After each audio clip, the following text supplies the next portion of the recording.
You've probably hit a few goals by now: the promotion, the relationship, the number in your bank account. And yet, late at night, when the noise fades and it's just you and your thoughts, something still feels off, doesn't it? Like you're standing in a mansion with 1,000 rooms, but you keep waking up in the same one.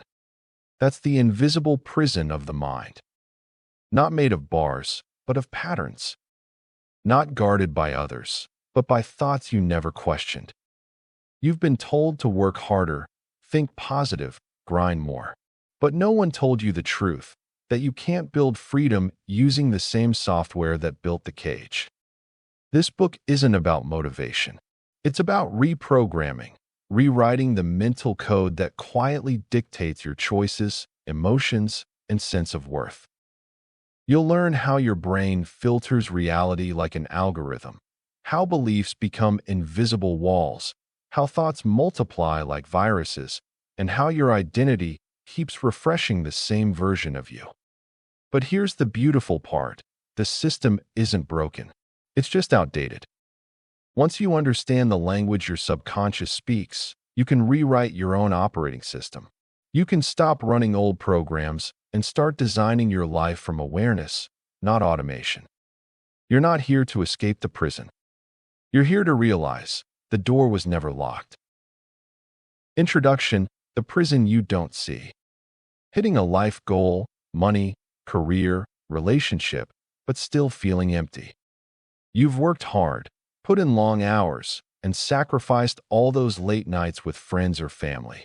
You thought that moment would feel different, as if a switch would flip and your worries would melt away. Instead, you sit there staring at your bank statement or your promotion letter, thinking, is this it? It's a confusing situation, standing at the pinnacle of success while feeling hollow inside.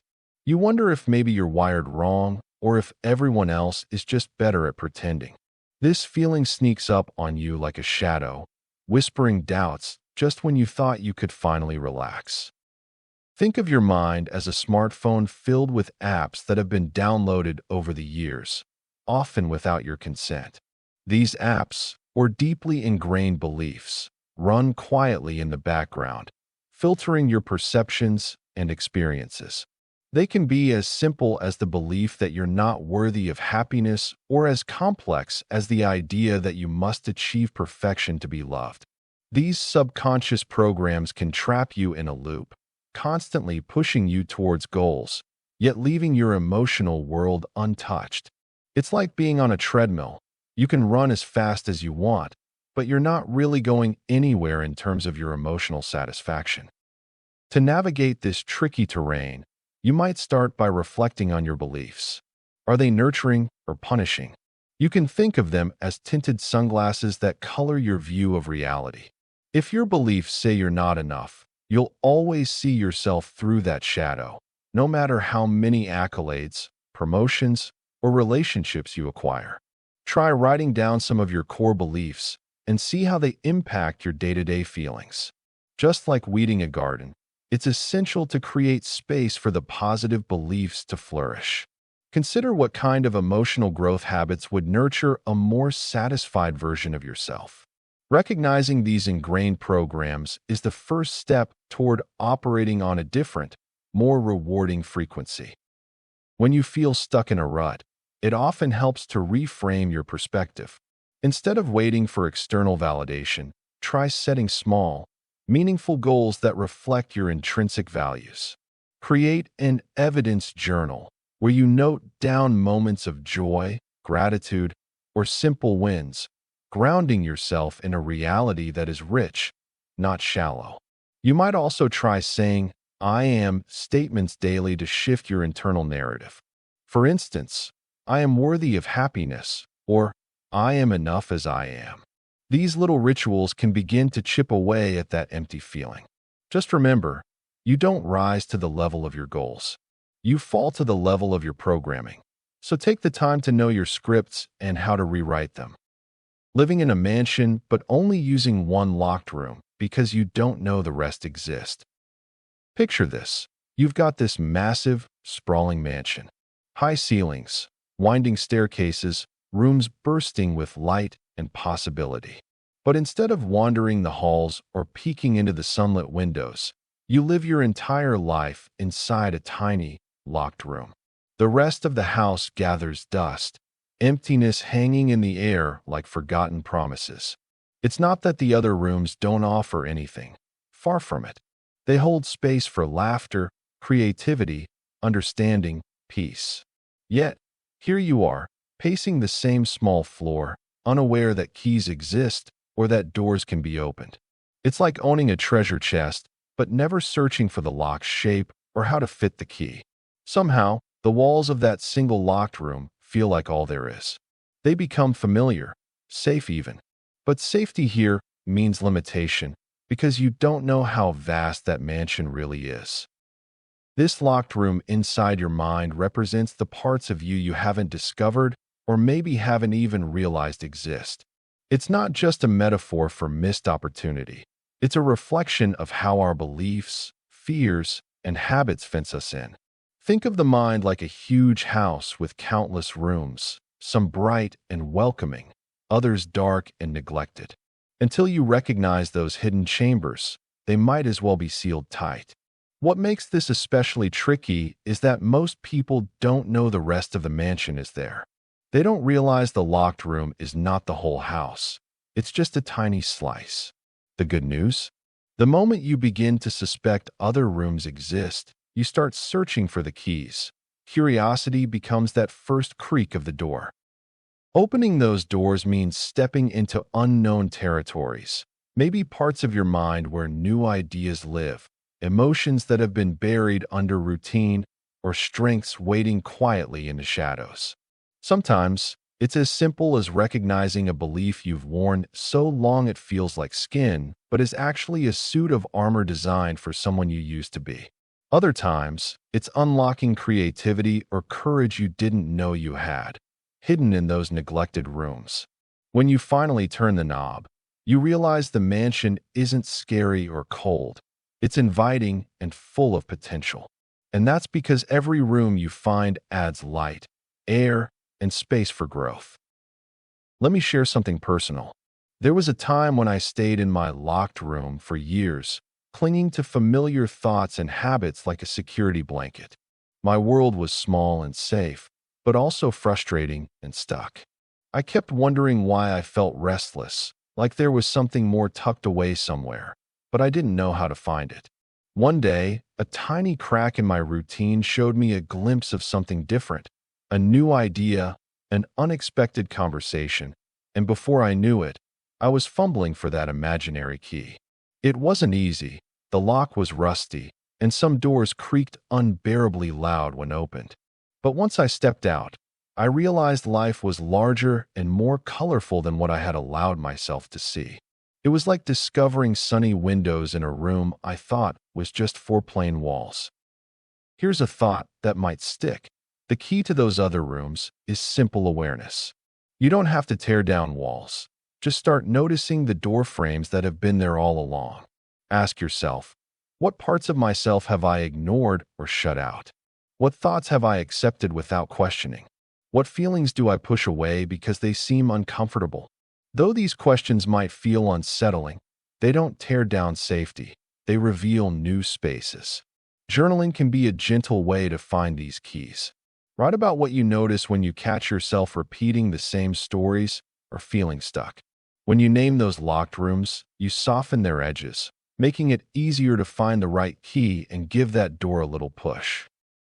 This book isn't about hustling harder. It's about upgrading the operating system of your mind. Have you ever caught yourself thinking, if I only worked a little harder, I'd finally get ahead? Maybe you've stayed late at the office, pushed yourself through exhaustion, or told yourself tomorrow will be different. Then, as if on cue, everything feels like it's slipping through your fingers again. It's as if you're running full throttle on a treadmill with no destination in sight. You're making effort, sure, but what if all that effort is only piling on more of the same? More stress, more frustration, more staying stuck. What's sneaky is how we believe that pushing harder is the answer. We think the problem is simply a lack of hustle. But the truth? We're often trapped inside mental prisons of our own making. These prisons aren't made of bars but of beliefs, habits, and thoughts that keep us repeating patterns. Like waking up every morning and hitting snooze because, deep down, we don't believe things can really change. Those false feelings of control, the idea that if we just try a little harder, we'll break free, it's often a mirage. What if the real challenge isn't about doing more, but about understanding what's already running screens in the background? Our mind, this seemingly silent but powerful engine, has a way of running programs without us even noticing. Think of it like an operating system, Windows, Mac, Linux, running quietly in the background, influencing everything from your choices to how you see the world. These aren't visible until a glitch or a system crash reveals how much they're affecting us. But most of the time, we're just wandering around believing that the hustle is the solution. Meanwhile, our subconscious software is guiding us like a puppet on invisible strings. Our mind's hidden programming is more like an app that we never really question. It's running routines, filtering what we notice, and shaping our reactions. When you wake up every day, your brain scans your environment like a search engine. What's safe? What's dangerous? What's worth my attention? Its default is to keep doing what it's always done. Your beliefs act like sunglasses, tinting how you see every situation, making certain ideas appear brighter or dimmer. And habits? They're like escalators, moving you along a fixed path, often without your even realizing it. Recognizing this system isn't about blame. It's about understanding that most of us are operating on software we didn't write. So, the core idea is simple. The way we think shapes everything else. Thoughts create feelings, which influence our decisions, which then reinforce beliefs. Loop after loop, we're running an internal script that we've accepted as reality. The problem isn't that we lack effort or motivation. It's that we're often running an outdated or faulty operating system. And if we want to change results, we first need to see and update those hidden programs. A practical first step? Start noticing the little automatic responses. When you get triggered or feel stuck, ask yourself, what's running in the background right now? Maybe it's a story you keep telling yourself about what's possible or impossible. Maybe it's a belief about your worth or ability. If you can catch these mental programs in action, you gain a tiny bit of control. Then, just like updating an app or installing a new software patch, you can begin to replace those old, limiting programs with healthier, more empowering ones. Remember, your mind isn't set in stone. It's more like a garden.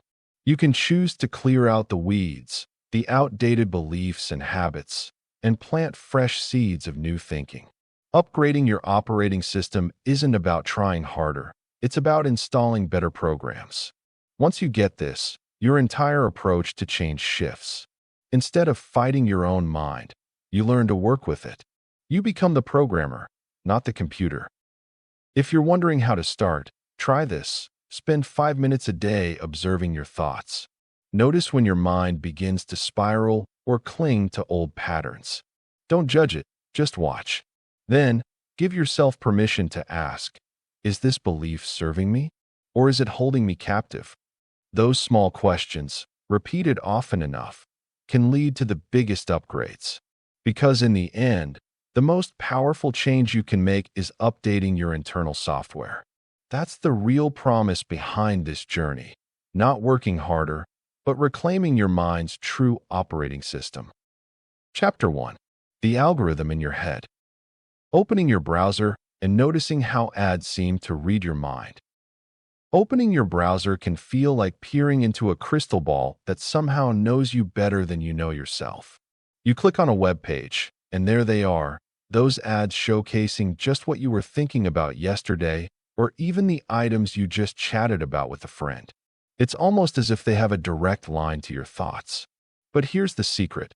They don't. What's actually happening is a fascinating interplay between your browsing habits and the powerful algorithms that track them.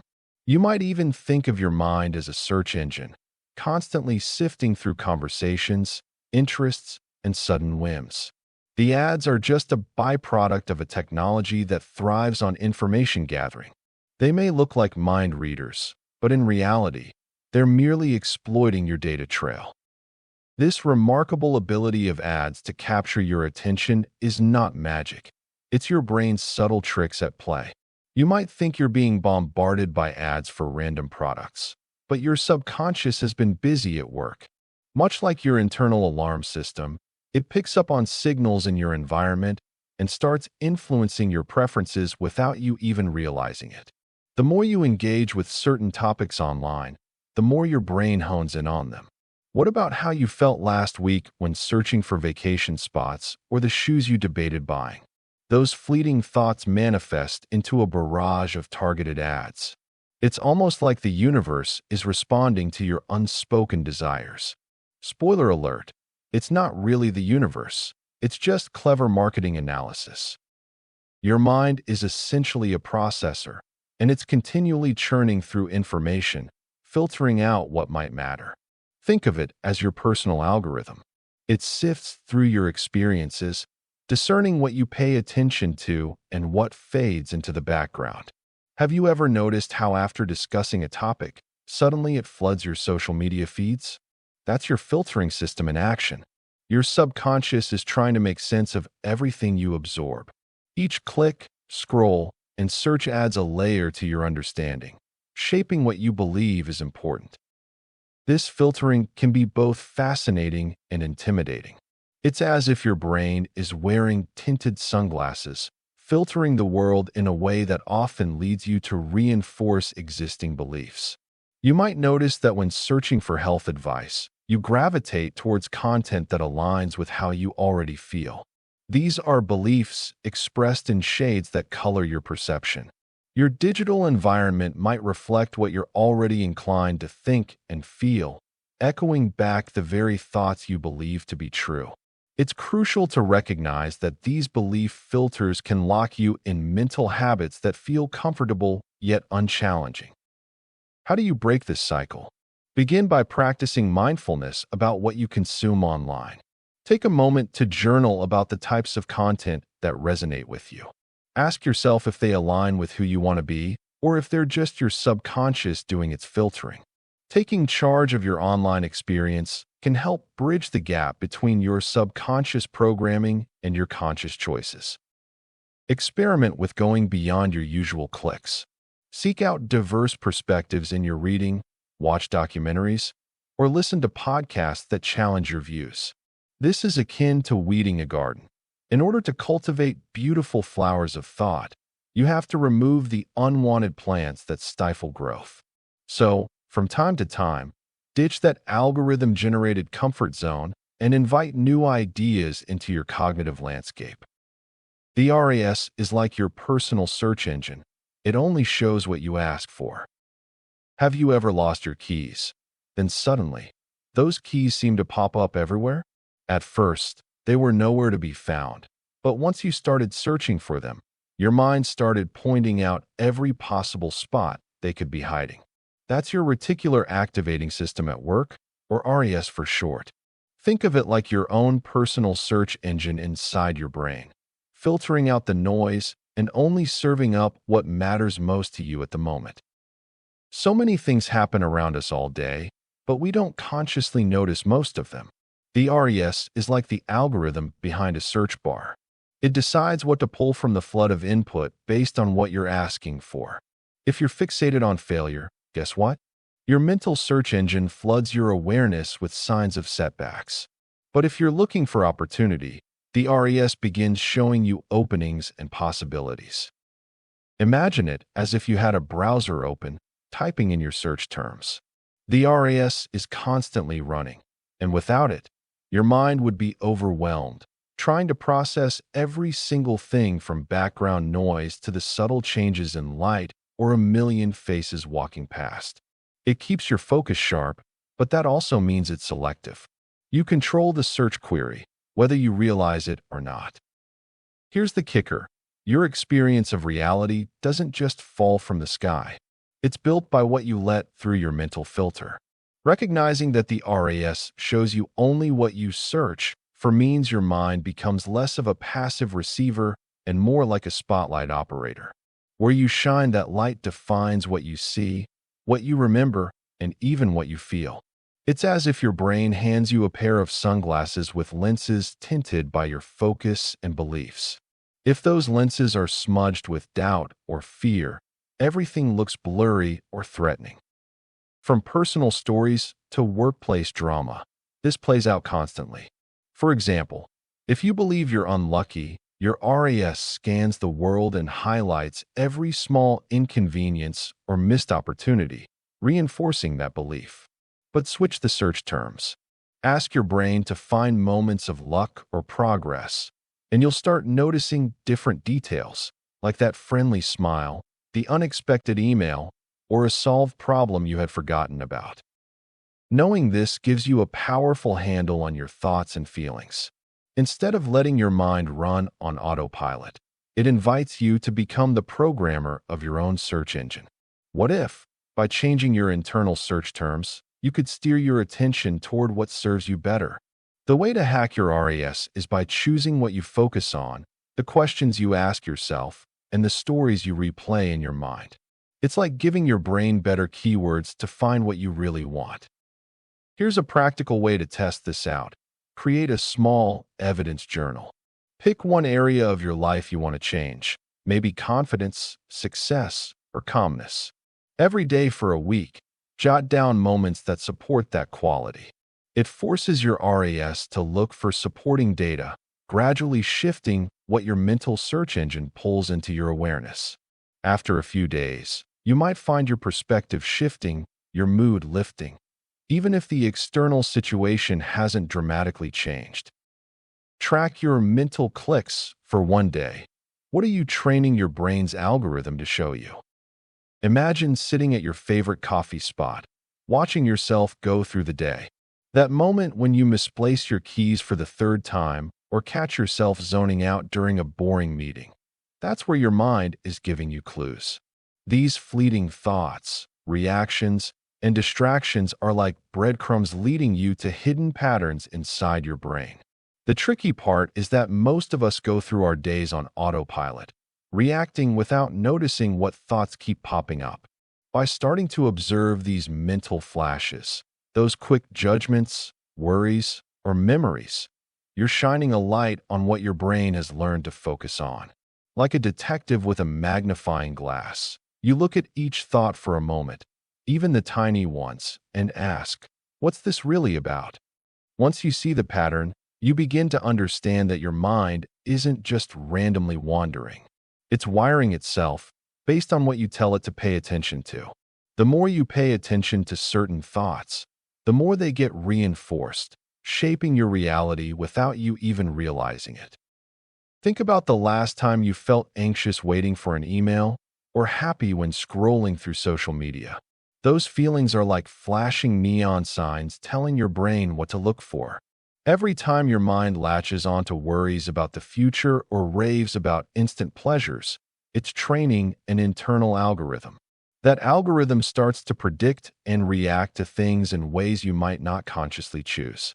Your thoughts shape your feelings, which then create beliefs, those deep, cemented assumptions about yourself and the world. It's almost like building a garden. If you keep planting thoughts of doubt or fear, weeds grow fast and can choke out the healthy flowers of confidence and peace. But if you start noticing and gently removing the weeds, questioning the thoughts that cause anxiety, you begin cultivating a more resilient mental garden. It's all about getting curious and honest about what's happening in your mind without judgment, just as a detective would track every clue to solve the case.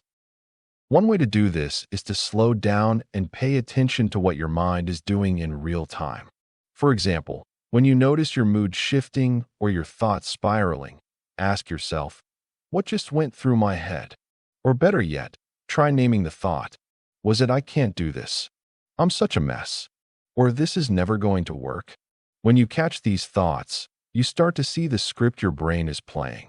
You realize that these mental scripts are often repetitive and automatic, like a song stuck on repeat.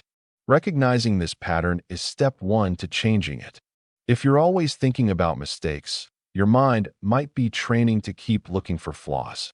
If gratitude keeps slipping away and negativity takes over, it's because your focus is tuned to that frequency. By catching these mental habits early, the way a detective notices shady patterns, you gain control over the stories you're telling yourself every day. The more aware you become, the easier it is to shift the plot before it becomes a full-blown tragedy or comedy you don't want to star in anymore. Grab a notebook, your phone, whatever works, and make it a habit to jot down what goes through your mind during the day. Don't overthink it. Just write down quick notes. Thought about work mess, worried about money, laughing at silly joke. The goal is to capture those mental instant replays, those automatic responses that happen without us realizing. Over the day, you'll notice certain thoughts crop up again and again. Maybe it's a critical voice whispering, "You're not good enough," or a craving for instant praise. Seeing these patterns on paper makes them real, instead of just vague feelings in your head. You start to notice which thoughts come when you're stressed, bored, or excited. That's when the game changes. You can start to see what your brain has been conditioned to notice and respond to. Knowing these patterns is like having a map for your mind, helping you spot the mental traffic jam before it causes a full-blown emotional breakdown or a mindless scroll fest. The act of journaling itself sends a message to your brain. Hey, I'm paying attention now, which begins to weaken those automatic loops. Also, look back over your notes at the end of the day. Are certain thoughts repetitive? Do you see themes, like worry, comparison, or distraction? These are the mental patterns shaping your experience without your permission. Understanding which thoughts keep sneaking in helps you decide where to focus your attention next. Instead of getting caught in the loop, you can start to gently challenge the thoughts you don't want driving your life. For example, if you see "need approval from others" written down a few times, you might ask, is this true? Do I need everyone's approval? Or is that just a story I tell myself? This exercise isn't about judgment or fixing. It's about observing, the way a scientist watches a tiny insect in the field. Once you know what's happening, you can begin to plant different thoughts, like planting flowers instead of weeds, and watch your mental landscape shift gradually. Notice how getting this simple habit right away makes a difference. When you see the patterns clearly, you gain the power to tweak them. If negative thoughts keep running your mental show, start replacing them with kinder, more realistic ones. Thinking, "I messed up, but I can try again," is like turning on a better filter on your mind's camera. It's not about pretending everything's perfect, but about choosing which mental images and stories to give more room to. This daily check-in with yourself helps you stay aware, ready to steer your focus toward better feelings, clearer thinking, and calmer reactions. Because, after all, the script we believe about ourselves is a story we have the power to rewrite, one thought at a time. Chapter 2. The Hypnotic Rhythm. Walking on an airport moving walkway going the wrong way, the pull of autopilot habits. Picture this. You're rushing to catch a flight, excitement buzzing in your veins. You step onto a moving walkway, all set to glide effortlessly towards your destination. But wait, what's happening? Instead of moving forward, you suddenly find yourself slipping backward, as if that walkway is on a mission to sabotage your plans. This scenario isn't just a travel mishap. It vividly illustrates our daily struggles with habits that pull us in directions we'd rather not go. These ingrained behaviors often operate on autopilot, leading us away from our goals or dreams before we even realize it. Each day, our lives are punctuated with tiny automatic actions, like scrolling through social media when we promised ourselves we'd read that book, or choosing fast food instead of a nutritious meal. These habits have a magnetic pull, lulling us into a comfortable routine that feels safe, yet can keep us stuck in a loop.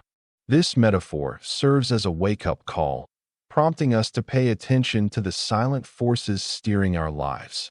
Often, we're blissfully unaware, just like that traveler on the walkway, while the real journey we intend to take remains just a little bit farther down the terminal.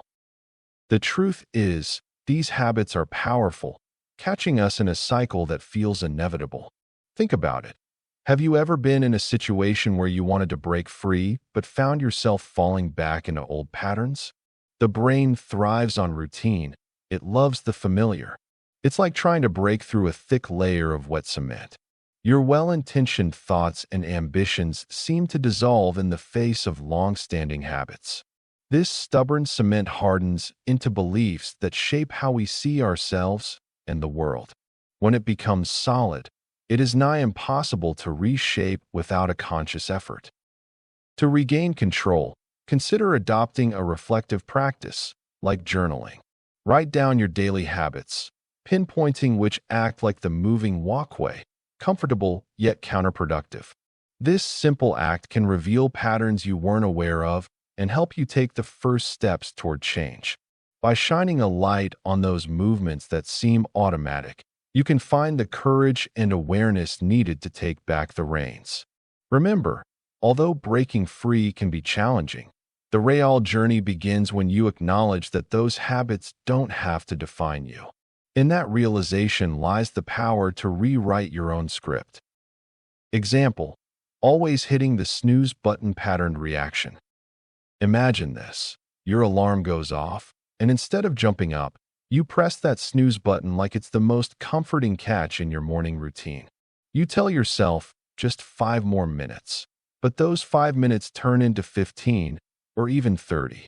It feels like a small act of rebellion against the day's demands, a brief retreat to a softer, quieter place.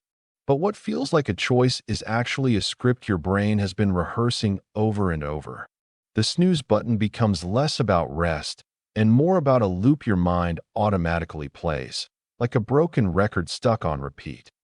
That habitual hit on snooze isn't random. It's a well-worn track in your brain's playlist, a conditioned response shaped by years of habit and comfort seeking. Your brain loves familiarity, even if it's dragging you down. This automatic behavior is a kind of mental autopilot, where pressing snooze feels like flipping to a known page rather than writing a new one. The problem?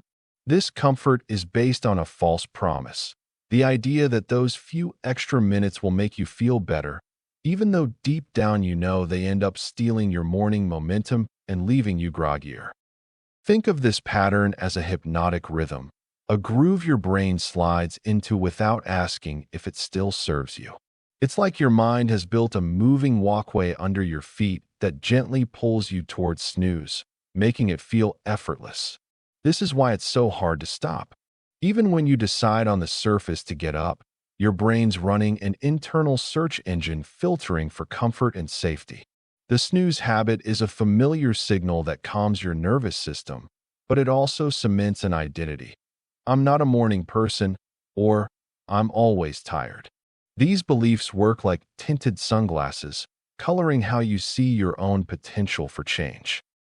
When you realize that this pattern is not a random quirk, but a deeply wired reaction, you gain a new kind of power. It's not about sheer willpower or blaming yourself for laziness. It's about recognizing that your brain has grown comfortable in this loop, and changing it requires rewiring. Picture it like this. Instead of repainting the same worn walls, you're building a new room where different habits live.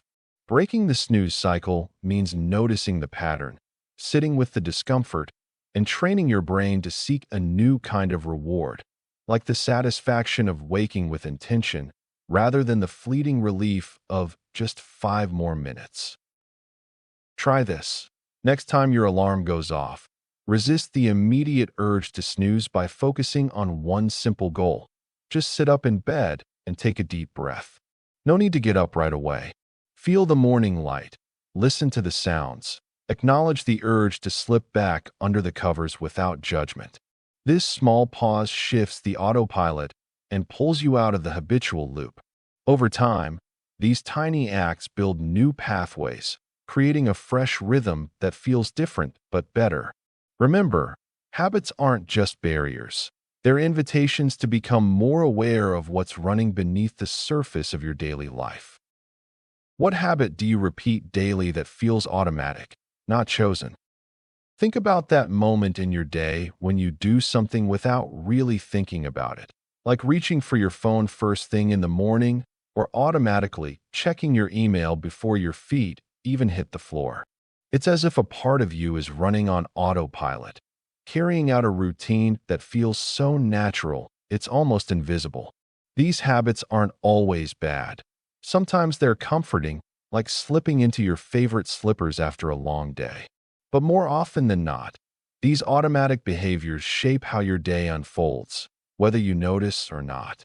What if this isn't just a habit, but a kind of hidden puppet master pulling the strings? This kind of automatic rhythm, this hypnotic dance of repetition, actually influences your entire life, your mood, your choices, even your beliefs about yourself. Your brain loves automation.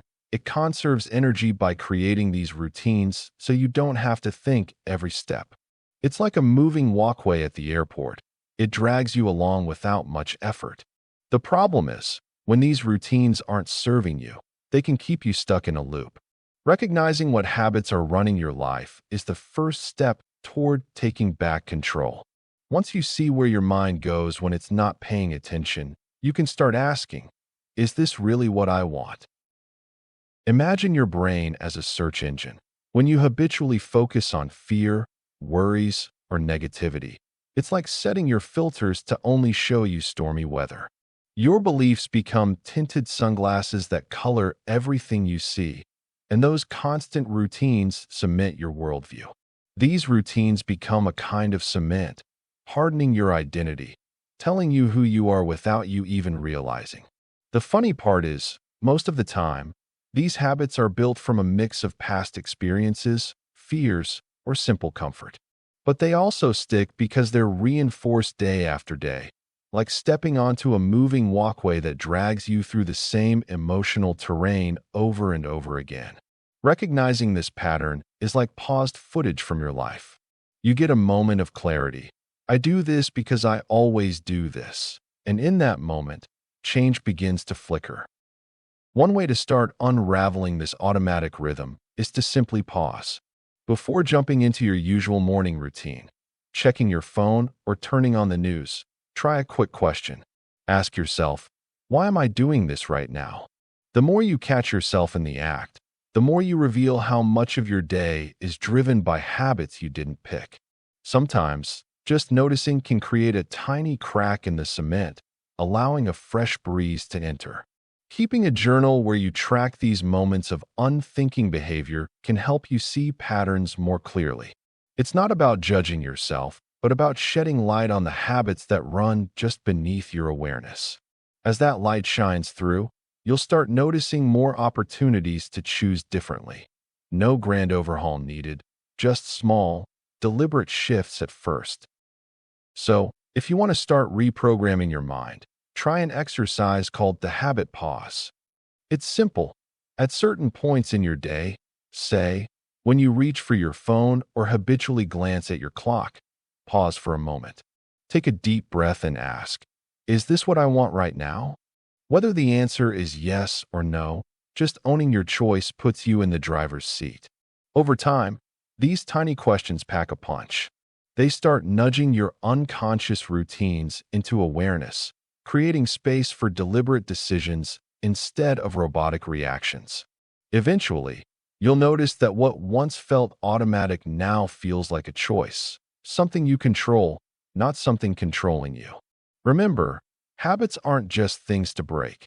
They're also opportunities to build a new script, one step at a time, with each small awareness reflecting a new layer of your real self. Chapter 3. The Success Hangover. Story: lottery winners who go broke, dieters who regain weight. Imagine a lottery winner, cashed in big, showered in confetti and hugs from family and friends. One moment they are on top of the world, tasting their dreams of luxury. Fast forward a few years, and the same person finds themselves drowning in debt, haunting calls from creditors echoing in their ears. How did this happen? This scenario embodies the classic success hangover. When we attain something we've desired for so long, the initial excitement often masks deeper issues that we've avoided or been unaware of. In our subconscious mind lies a set of beliefs about money and worthiness that can sabotage even the most genuine efforts to hold onto newfound wealth. Many lottery winners have reported a quick drift into financial despair. They believed their issues would melt away, only to see them multiply in the aftermath of wealth. For instance, the spending sprees are intense, fueled by an unending desire to celebrate and prove that they belong in the wealthy club. But once that cash flow wanes, the stark reality slaps them in the face. It's a harsh lesson that money doesn't solve deeper emotional scars. Instead, it amplifies them. Their identity as a winner clashes with the hidden beliefs that they were never truly deserving of such riches, leading to reckless spending and ultimately financial ruin. On a parallel track, think of the dedicated dieters. Picture someone shedding pounds, feeling lighter and more alive, strutting their new confidence like a runway model.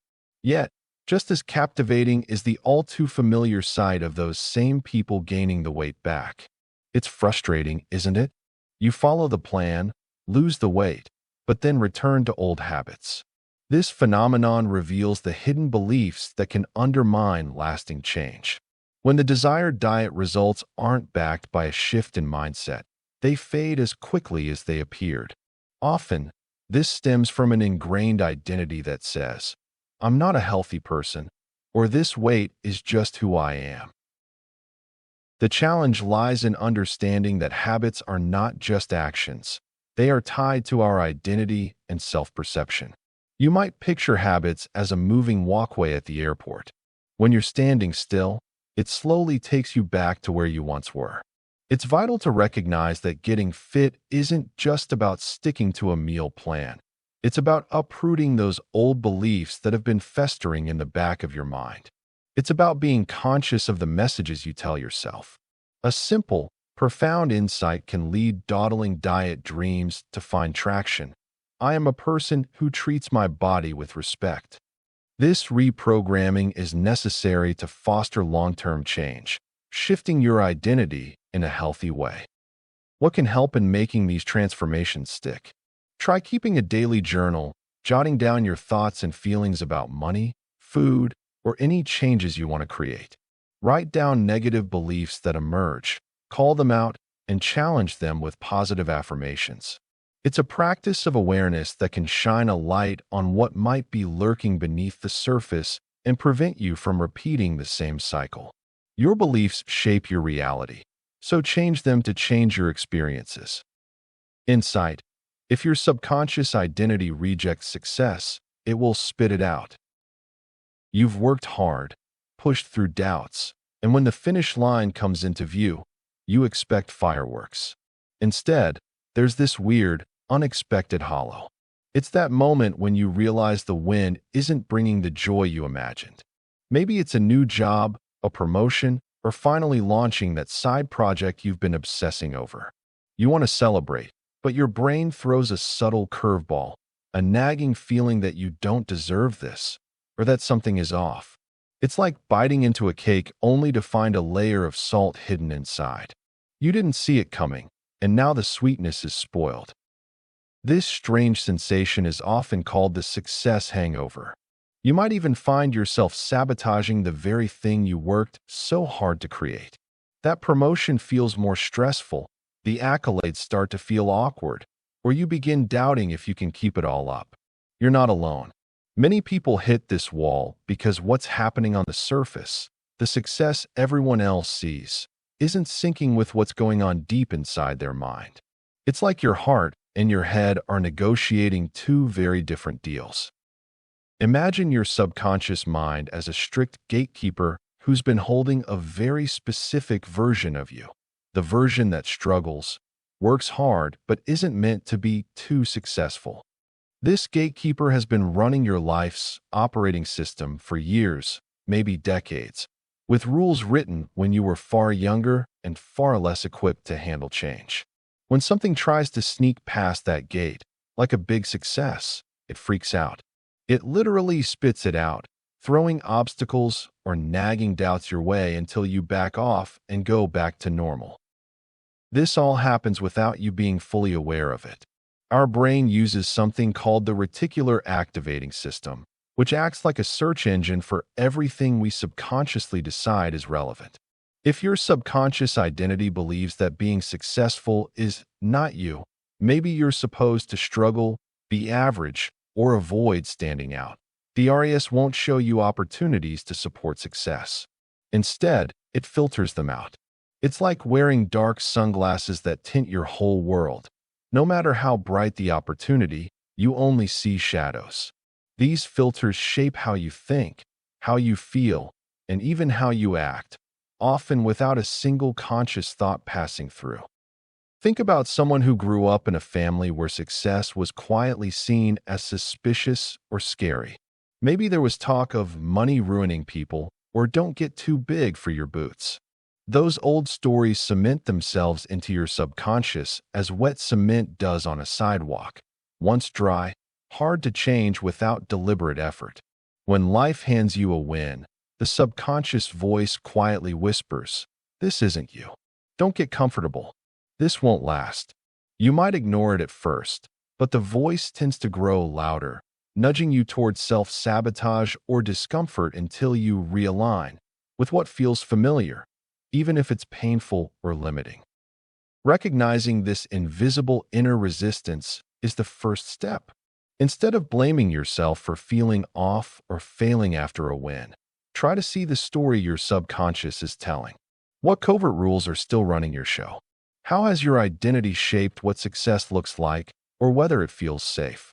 The weird emptiness or guilt won't meld away overnight, but understanding where it comes from lets you start rewriting the script. And that, my friend, is how you stop success from being spat out and begin inviting it to stay a while. Try this. Next time you reach for that familiar self-doubt after a win, pause and write down what you're really saying to yourself. Is it fear? Unworthiness? Then gently question it. Imagine peeling off those tinted sunglasses and asking, is this thought actually true? Often, those old filters don't hold up to scrutiny. Catching and naming the subconscious resistance breaks its spell and makes room for a new identity to take root, one that welcomes success instead of rejecting it. Pouring champagne into a cracked glass. Imagine you're at a fancy celebration, pouring sparkling champagne into a delicate, thin glass. You tilt the bottle just enough, and bubbles burst from the surface, spilling out before they can truly settle. That glass, fragile and cracked, can't hold what you're trying to pour. No matter how good the champagne is, it's going to leak out or spill over. Now, think of your efforts to succeed or find happiness in the same way. You're trying to fill a vessel that's already compromised, and a good part of what you pour just dribbles away or splashes out, leaving you feeling like you're never quite able to hold on to it. Sometimes, it feels like you try so hard to make things work, but the cracks in your foundation keep everything from sticking, leaving a mess instead of the celebration you hoped for. This metaphor shares a simple truth. Most of us are pouring into our lives, our dreams, and our goals, but often, we don't see the cracks we've accumulated. The cracks could be old doubts, unresolved fears, or unexamined beliefs that were handed to us long ago. No matter how much effort we put in, these invisible fissures cause everything to leak, leaving us feeling disappointed or frustrated. It's like trying to fill a bucket with holes in the bottom. No matter how full it gets, the water keeps escaping. Recognizing the cracks is key. Until we identify and repair the leaks, those underlying beliefs and emotional wounds, our best attempts will always be limited, and the success we seek will seem just out of reach, slipping between our fingers like champagne bubbles. This metaphor also hints at the importance of understanding what we're pouring into our lives. Filled with optimism or determination, we might be unaware that certain beliefs, like thinking we don't deserve happiness or fearing failure, act as tiny fractures that undermine our efforts. Instead of pouring hope into a fragile vessel, we often pour into one that's already compromised, wasting energy and feeling like we're chasing a mirage. Recognizing these cracks in our mental glass is like discovering tiny leaks in a pond. The water's still there, but it's evaporating before you even notice. To truly hold something precious, we must first check for cracks and repair them, ensuring our vessel can genuinely contain what we pour into it. When you consider this image, it's helpful to think about your own life as a glass that's been chipped or cracked over time. Maybe through repeated disappointments, harsh words, or self-doubt, your sense of stability has developed tiny fractures. These tiny fissures seem insignificant at first, just minor imperfections. But over time, without attention, they grow and weaken your container. Pouring into a cracked glass is a lesson in patience and awareness. The real challenge is not just trying to fill the glass, but tending to the cracks, taking time to understand where your foundation might be fragile. When you stop pouring into a damaged vessel and instead work on strengthening it from within, your efforts become more effective, and success no longer feels like spilling champagne on the tablecloth. So, next time you feel like your efforts aren't paying off or success seems like a fleeting sparkle, ask yourself, is the vessel I'm pouring into cracked? Are there hidden fractures in my beliefs or emotional patterns? Sometimes, the best move is to pause, step back, and examine the container before pouring the best of yourself into it.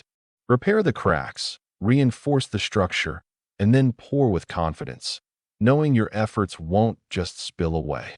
Because, in the end, success isn't just about the pouring. It's about making sure your vessel can truly hold what you want to fill it with. Remember, a sturdy glass begins with recognizing the cracks, not ignoring them. The real skill isn't just pouring champagne. It's ensuring the glass is prepared to hold it. Take a moment today to reflect on what might be leaking in your life and think about ways to patch those fissures. Only then can you truly enjoy the celebration of your efforts, with what you pour actually settling in and making a difference. Chapter 4. Thoughts, the spark that starts it all. Searching for lost keys. The harder you think, the more blind you become. Misplacing your keys is a familiar chaos. You stand in the middle of your living room, surrounded by pillows, purses, and paperwork, all while the clock ticks mocking you. The frantic search begins, paired with deepening frustration. Your mind buzzes with 1,000 thoughts and distractions, each one clouding your focus like a dense fog. The harder you concentrate on finding those elusive keys, the more you end up staring blankly at the same pile of laundry for the 5th time. Isn't it funny how something as small as a key can send you into a tailspin of chaos? The key to understanding this maddening cycle lies in how stress can blind us to the simplest solutions. When you misplace something, your mind races through a whirlwind of "where did I put them?" and "I must find them right now." It spins out of control, trapping you in a frenzy rather than guiding you to clarity. The frantic energy you exert turns into an obstacle rather than a help, much like running in circles instead of finding a way out. A perfect example of this is when you're convinced that your keys must be somewhere extraordinary, only to realize later they were right where they always are, on the kitchen counter. This mental fog isn't just about the keys. It extends to various aspects of life. Overthinking creates a labyrinth in your mind where you find yourself stuck. When faced with confusion, your thoughts start spiraling, blocking out the potential solutions. In this maze, even the most straightforward answers appear complicated, like trying to solve a puzzle with pieces that don't quite fit. That nagging feeling that you should remember where you left them often turns into a cycle of self-doubt and frustration, keeping you from clarity. Picture your mind like a search engine. You type in keys, and instead of a directed result, you get a flood of unrelated web pages. It's overwhelming, and instead of helping, it leaves you more confused. The mind's ability to focus can feel like sunglasses that color everything. Your beliefs influence how you see the world. When you're stressed and panicking, those tinted glasses distort reality, making it hard to see the obvious solutions staring you in the face. Recognizing this chaotic cycle is the first step toward breaking free from it. The next time you lose something, take a moment to pause before launching a frantic search. A simple deep breath can clear some of that mental fog, like wiping a dirty window to let in the light. Then, gently remind yourself that the answer might be simpler than it seems. Slow down, retrace your steps, and trust your instincts. It's often in those quiet moments of reflection that the key, quite literally, to solving your dilemma emerges effortlessly. As for practical tips, consider keeping a designated spot for your keys and other recurring items. This can be a small bowl by the door or a hook on the wall. By creating a habit of putting things back in their place, you reduce the frantic search later, turning the once stressful act into a simple routine. Think of it like having a well-tended garden.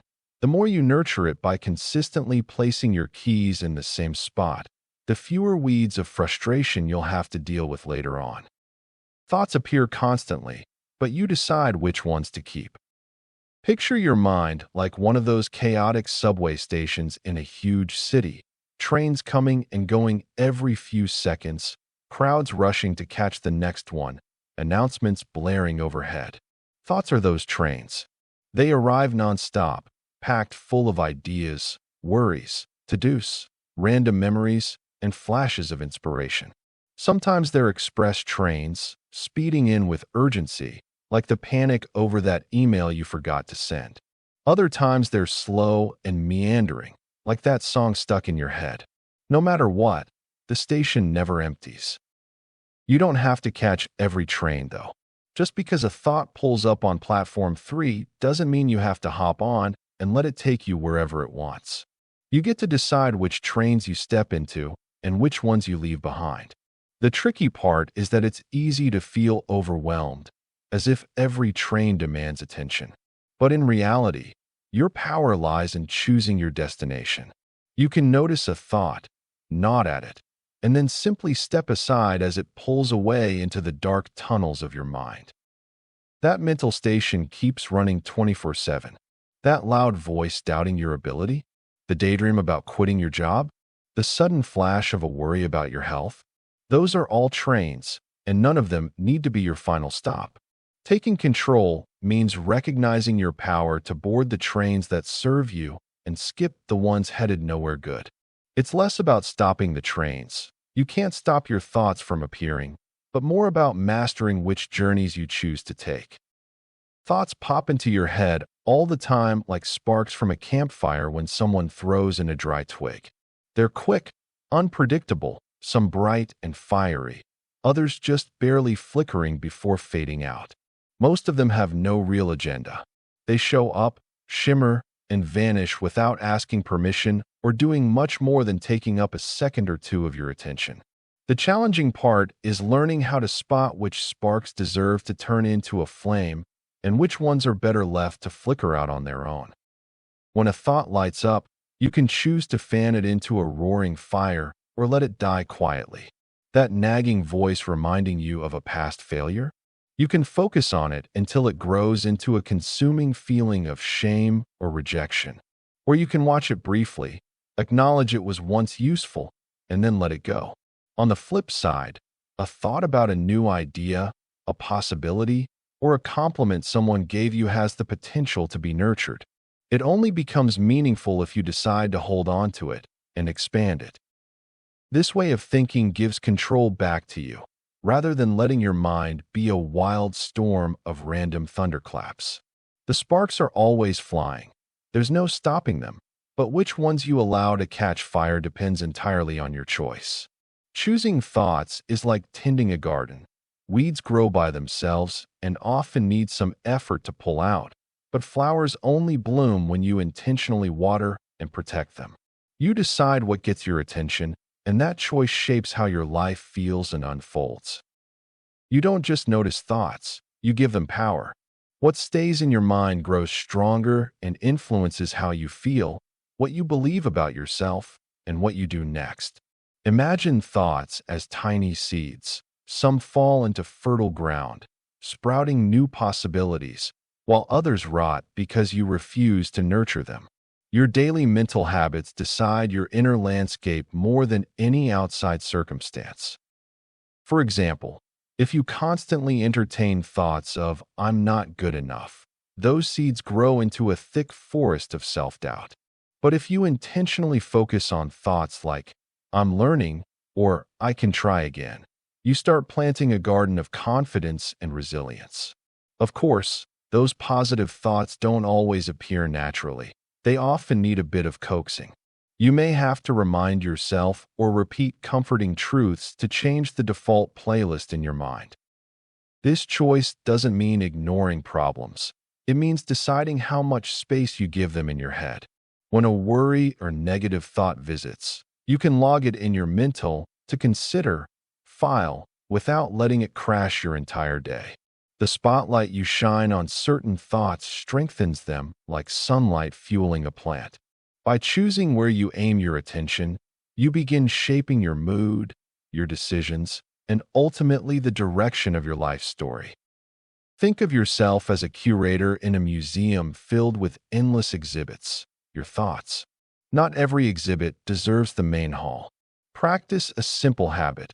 When a thought arrives, pause for a moment and ask yourself if this serves you or drains you. If it's useful, explore it briefly. If it doesn't help, gently tell it, "Thanks, but no thanks," and let it move along. You can even give names to your thoughts. That's the "what if" thought, or "ah, here's the should have again," to make them easier to spot and manage. If you catch yourself clinging to a repetitive worry or negative story, try writing it down, like placing it outside your mind on paper. Then respond to it with evidence or kindness, and close that mental file for the day. Over time, this act of choosing and releasing will train your mind to focus on thoughts that uplift and empower, rather than trap and torment. Thoughts are passing clouds. You don't need to live under each one. Ever notice how your mind can feel like a weather station? One moment, you're caught in a downpour of worries, clouds covering every ray of sunshine. The next, a burst of sunshine melts away those dark thoughts, leaving you feeling lighter. The truth is, thoughts are like clouds, temporary, shifting, and outside your control. You might wish you could stop the storm or hang on to the sunshine, but that's not really how weather works, is it? If you treat your thoughts like weather, you realize you don't have to build a raincoat for every dark cloud or chase after every silver lining. They pass through, and most of the time, they aren't as serious as they seem. Recognizing this helps you see that you're not at the mercy of your thoughts. You simply notice them as passing visitors. Think about the times you've been overwhelmed by a nagging thought, only to wake up the next day and wonder why you let it hang around so long. That's because most thoughts don't need you to live under them. They just arrive uninvited, like that neighbor who comes over too often. Some thoughts are storms, intense and loud, and it feels natural to want shelter from them. But many others are just passing clouds, faint, soft, and harmless once you realize they're part of a bigger sky. The trick is not to get caught in the storm, not to build your entire day around every lightning strike. Instead, learn to stand back, watch the clouds, and understand they're not your entire universe. They're just weather passing through. When you start seeing thoughts as clouds, it changes how you respond. No longer do you need to cling to them or resist their presence. You can simply observe their shape and speed, knowing they don't define you. Imagine breathing out and saying, "That's just a cloud," each time a storm brews. It creates space between you and your thoughts, giving you the freedom to decide whether to chase the cloud or let it drift away. You're not meant to be a weather station constantly updating how you feel based on every forecast. Instead, become the clear sky, unbothered by the passing weather. That kind of perspective can bring a quiet sense of calm, even amid the chaos of storms inside your mind. Once you see your mind this way, it's like having sunglasses that filter the light. Some thoughts are bright and warm, inviting you in to explore, while others are dark and stormy, best left unnoticed. You don't need to get involved every time a cloud appears. Instead, try a little game with yourself. Pick an observation stance. When a thought pops up, ask, is this cloud worth my attention, or am I just chasing shadows? It's a simple check, the mental equivalent of glancing up at the sky and deciding whether to seek shelter or enjoy the breeze. Over time, you'll get better at letting the unnecessary clouds pass without disturbance. You'll see that you don't need to stop the storm or invite the sun. You only need to be aware that the clouds are there, and they're never permanent. This approach is a small shift in perspective that makes a big difference. Think of your mind as a garden, with weeds and flowers growing naturally. You don't pull every weed or water every flower. You simply notice what's there and tend to what truly matters. Thoughts are weeds, often growing without your permission. When you realize they're just passing clouds, you stop giving them more attention than they deserve. This creates space where you can focus on more nourishing thoughts, or simply enjoy the peace of unshaken calm. Becoming the calm observer isn't about denying your feelings. It's about stepping back enough to see that emotions and thoughts are part of a bigger picture, one that doesn't need constant storm chasing or sunshine hunting. Chapter 5. Emotions, the fuel of belief. Thoughts are like candles. Emotions are the flame that makes them burn. Picture a room filled with flickering candles.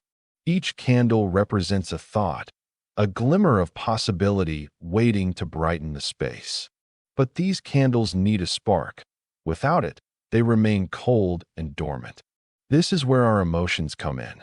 They act like a match, igniting those candles and bringing them to life. It's not enough to have thoughts. We need to breathe life into them through our feelings.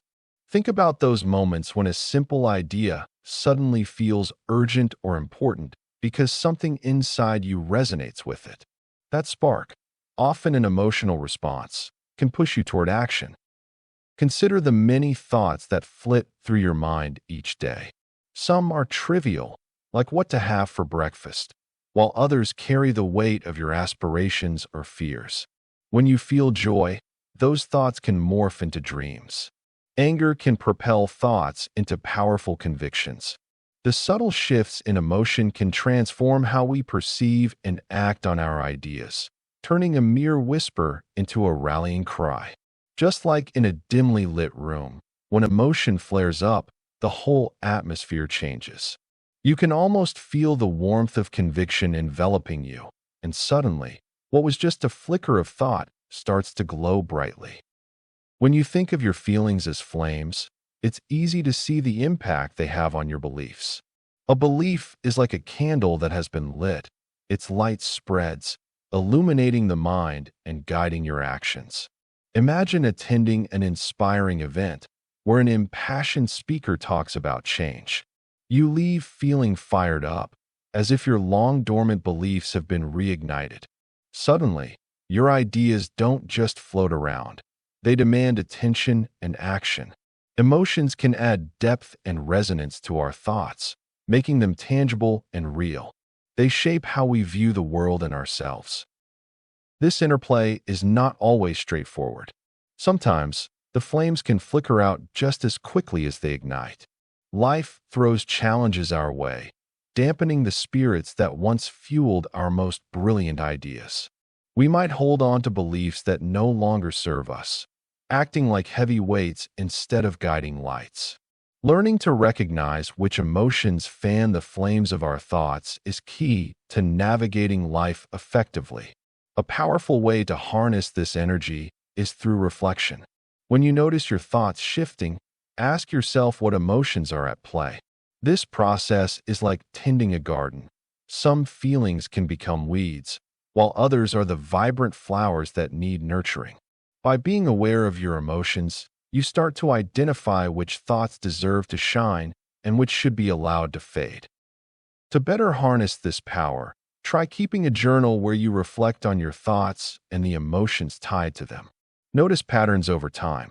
Are there certain situations that set off a chain reaction of ideas and feelings?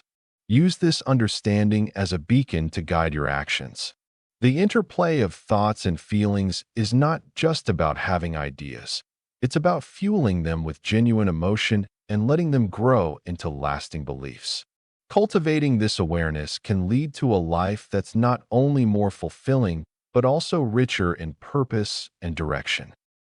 Example: one harsh comment, years of "I'm not good enough."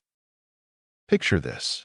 You're a kid, excitedly showing your drawing to someone you look up to, and instead of a smile, you get a sharp remark like, "That's not very good."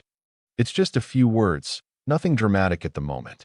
But later, long after the day ends, those words start to echo inside you. Maybe you don't even think about the comment consciously, yet it lingers like a shadow in the back of your mind, whispering, "You're not good enough." This quiet voice keeps nudging you every time you pick up a pen, raise your hand in class, or try something new. With every small failure or rejection, it feeds itself. Suddenly, one harsh comment isn't just a memory. It's a belief, a lens through which you view yourself. That voice can follow you into adulthood, sneaking into job interviews, relationships, or creative projects. It's like carrying around a tiny critic that never takes a coffee break. You don't need anyone to say it again. The comment has grown roots inside you. "I'm not good enough" becomes the baseline soundtrack, playing quietly but persistently. It's incredible how something so brief and casual can plant a seed that grows into years of self-doubt, shaping your decisions, your confidence, and even your happiness. The words you hear in those vulnerable moments can settle deeply, long before you have tools to question them. We often underestimate how much power those stray comments hold. Like a forgotten email notification, they pile up silently in your inbox, unread, but affecting your daily mood and choices. Sometimes these voices get disguised as self-edits or being realistic, but the effect is the same. They chip away at your belief in yourself. It's not about the occasional criticism. It's about the ones that stick and replay, creating a narrative that you can't shake until you find a way to rewrite it. Beliefs don't float around in your head aimlessly like random facts. They are powered by emotions. Think of emotions as the gas that fuels your inner car, and beliefs as the route you keep driving. That harsh comment you heard created an emotional charge, maybe sadness, shame, or embarrassment, that turbocharged the belief, "I'm not good enough." Every time that belief pops up, it triggers the same emotional engine, making it feel real and urgent. Because your brain craves emotional meaning, it holds on tight to these beliefs, even if they're false or harmful. This is why simply telling yourself, "I'm good enough," often doesn't work on its own. Without changing the emotions attached, the brain treats those words like empty noise, much like ignoring a fire alarm. The emotions have anchored that belief deep in your mental wiring that can feel sticky and hard to change. But here's a twist. Emotions can work both ways. The fuel that once trapped you can also power your freedom, once you understand how to shift the feelings behind your beliefs rather than just the words themselves. It's like changing your sunglasses. If you only clean the lenses but keep the same colored tint, the world looks just as dark. But when you actually swap those sunglasses, everything changes, colors brighten, and you see details you missed before. Emotions are the tint in the lenses of your beliefs, coloring your reality. When you untangle the knot of feelings underneath a belief, you begin to see the world and yourself differently. This is a quiet, tricky process because your mind's default is to keep emotions tied to old beliefs. Yet, once you learn to notice and gently change the emotional charge, those "not good enough" stories start losing their grip. The brain is like a super efficient search engine that auto-suggests what fits its stored data. When you hear a harsh comment, Your brain saves it as a tag under not good enough. Next time you face a challenge, that search algorithm works in the background, highlighting all the proof for that belief. It points you to moments you tripped up, to criticism you barely noticed, even to innocent self-judgments you never knew were linked. This relentless search pattern keeps pulling you back to the same conclusion, trapping you in that uncomfortable loop. But here's the thing. This algorithm can be rewired. You can start by noticing the evidence your brain is fishing for and challenge it with new evidence. Small wins, kind feedback, moments you did well but shrugged off. Treat this process like gently cracking hardened cement, layer by layer, rather than smashing it with a sledgehammer. Write down moments you succeeded or felt proud. Keep this evidence journal handy and revisit it when that old critical voice pops up. Over time, the brain's search engine will learn to suggest a different narrative. You're basically training your internal algorithm to find a kinder, more honest story. Try this. Next time you catch yourself thinking, I'm not good enough, pause and ask, what would I say to a friend who felt this way? Often, you'll find compassion for others, but forget it's just as valid for yourself. That little shift sparks an emotional change beneath the surface, which helps loosen the grip of the old belief. Take a deep breath. Remember a moment where you actually were good enough, and let that fuel the next steps. Each morning, write down one thing you did well the day before, no matter how small. It can be as tiny as making your bed or speaking up in a meeting. Keep this list visible and add to it often. When that inner critic wakes up, this list can cut through some of the noise, reminding you there's more to your story than one harsh comment or one mistake. Over time, you'll be building new, emotional fuel for a belief that feels stronger and true. I'm growing, I'm trying, and I am enough. This practice doesn't erase the rough comments or erase past hurt overnight. Instead, it's a gentle way to bring new energy to your self-belief, planting seeds of kindness right where doubt used to root. Remember, beliefs aren't fixed statues. They're more like gardens that need attention, care, and sometimes weeding. This simple habit is a step toward growing a garden you want to live in. Tool: label emotions. I feel rejected versus I am rejected. Imagine you're sitting in traffic, already irritated, when a car cuts you off. Your immediate reaction might be to think, that driver is just rude. But what if you paused and said, I feel ignored? Words like these aren't just small shifts. They can change how you see yourself and the situation. Labeling feelings like rejection or happiness shapes your view of the world. It's like giving a name to a fleeting cloud. Suddenly, that cloud becomes part of your story. When we label emotions, we often forget they're temporary visitors, not permanent fixtures. Yet, the way we talk about these feelings can give them a life of their own, giving them power we might not realize we're handing over. Many of us jump to defining ourselves by feelings. Saying I am rejected makes rejection seem like a core part of who we are, not just a moment passing through. That's like wearing sunglasses tinted with our emotions. Every scene we see is clouded by that hue. Telling ourselves, I am rejected, can reinforce beliefs that we're unworthy or unwanted, creating a loop that's hard to escape. But when we instead say, I feel rejected, we acknowledge the feeling without making it a permanent label. It's like recognizing you're in a rainy spell, but knowing the sun is still there behind the clouds, waiting to shine through again. The choice of words can either trap us in a story of shame or set us free to see the experience as part of a larger picture, not the entire landscape of our identity. Understanding this difference is like holding a tool in your mental toolbox. It's simple but powerful. The words you choose act as a filter for your mind. When you tell yourself, I am rejected, you're planting roots in a belief that can affect your future interactions, making it harder to trust, reach out, or put yourself out there. Such statements can shape your self-image, turning fleeting feelings into a core part of your identity. On the other hand, practicing saying I feel rejected allows you to keep emotional distance. It's like stepping back and watching your feelings float by rather than inviting them to stay forever. This subtle shift opens space for compassionate understanding and helps prevent our brains from being hijacked by negativity or self-doubt. Plus, it gives you a better chance to choose how to respond rather than reacting on autopilot based on a mistaken sense of who you are. The key here is to realize that feelings are signals, not labels. They're like alerts on your phone, temporary and meant to inform, not define you.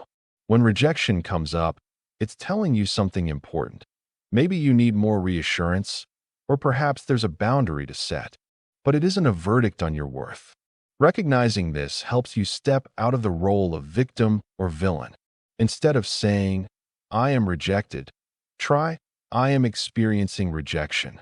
That small difference makes a world of difference in how you see yourself. It keeps your identity flexible, allowing room for growth, learning, and resilience. Sometimes, just adding the word feeling can be enough to lighten the emotional load and keep your mind from hardening into a fixed image of rejection. It's a simple tool, yet one that can reshape your entire inner narrative over time. If you want to practice this shift, try this. When a negative feeling arises, pause and ask yourself, am I feeling this? Or am I labeling myself as this? Writing down the sentence, I feel, versus I am, can be eye-opening. Notice how your body responds when you make that change. Does your chest feel lighter? Do you feel a tiny bit more in control? That's the sign you're on the right track. Remember, words aren't just sounds. They're commands to your brain about what to focus on and how to interpret your world. Choosing words carefully can help you stay anchored in reality, not in the stories your feelings want to tell. It's like giving your mind a map instead of a wild goose chase, guiding you back to a place of clarity and balance amidst the shifting emotions of life. Chapter 6. Beliefs, the invisible glasses you wear. Metaphor. Wearing tinted sunglasses, the world looks colored, but you forget you're wearing them. This metaphor highlights how our beliefs can act like these invisible glasses, coloring our perceptions of reality. We move through life viewing experiences through a lens shaped by past influences, present feelings, and future anxieties. It's fascinating how we can be so immersed in our own perspectives that we forget that they are just that, perspectives. Much like those sunglasses, our beliefs can distort our experiences, leading us to misunderstand situations, people, and even ourselves. Whether you're strolling through your neighborhood or navigating a tricky conversation at work, it's easy to see the world tinted by the beliefs you've unknowingly adopted. You might unknowingly lean towards pessimism in predicting outcomes because of a past failure or feel overly confident about a future endeavor due to a fleeting moment of success.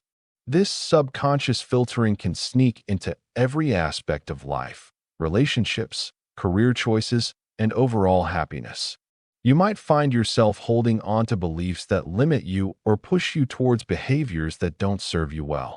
It's similar to walking through a beautiful park but only perceiving the dull colors of a rainy day because of those tinted lenses.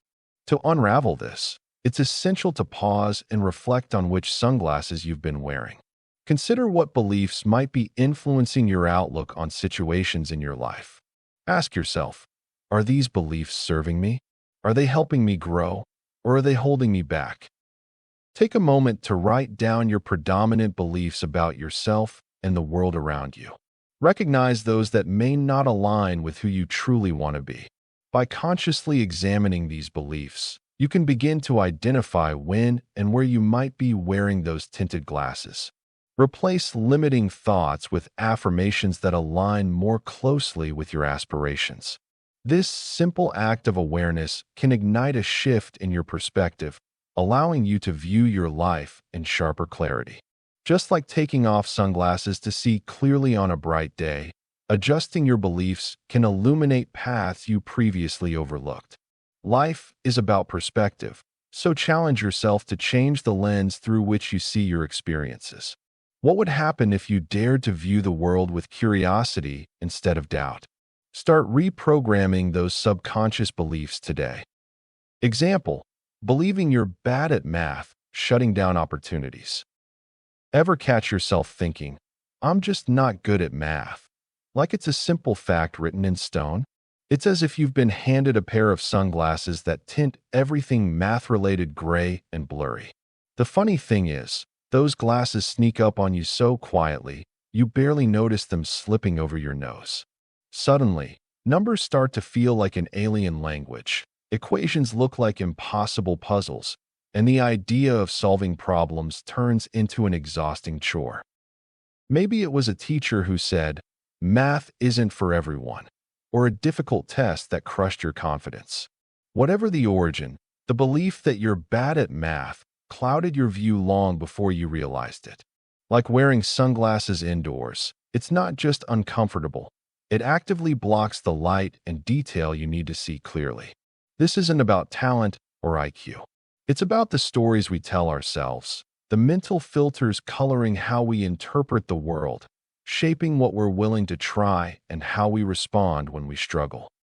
When you think you're bad at math, the brain starts acting like it's searching for proof to back that up. It's like your personal search engine constantly scanning your experiences, but it filters out all the times you actually understood something or made a small breakthrough. Instead, it highlights every stumble, every confusing moment, and every scary math test, replaying them on a loop. Your mind becomes this backstage operator, setting the stage so failure feels expected and inevitable. This belief does more than just make math feel frustrating, it quietly shuts doors. You stop volunteering for math-heavy projects, avoid signing up for classes or workshops, and shy away from opportunities that could stretch your skills.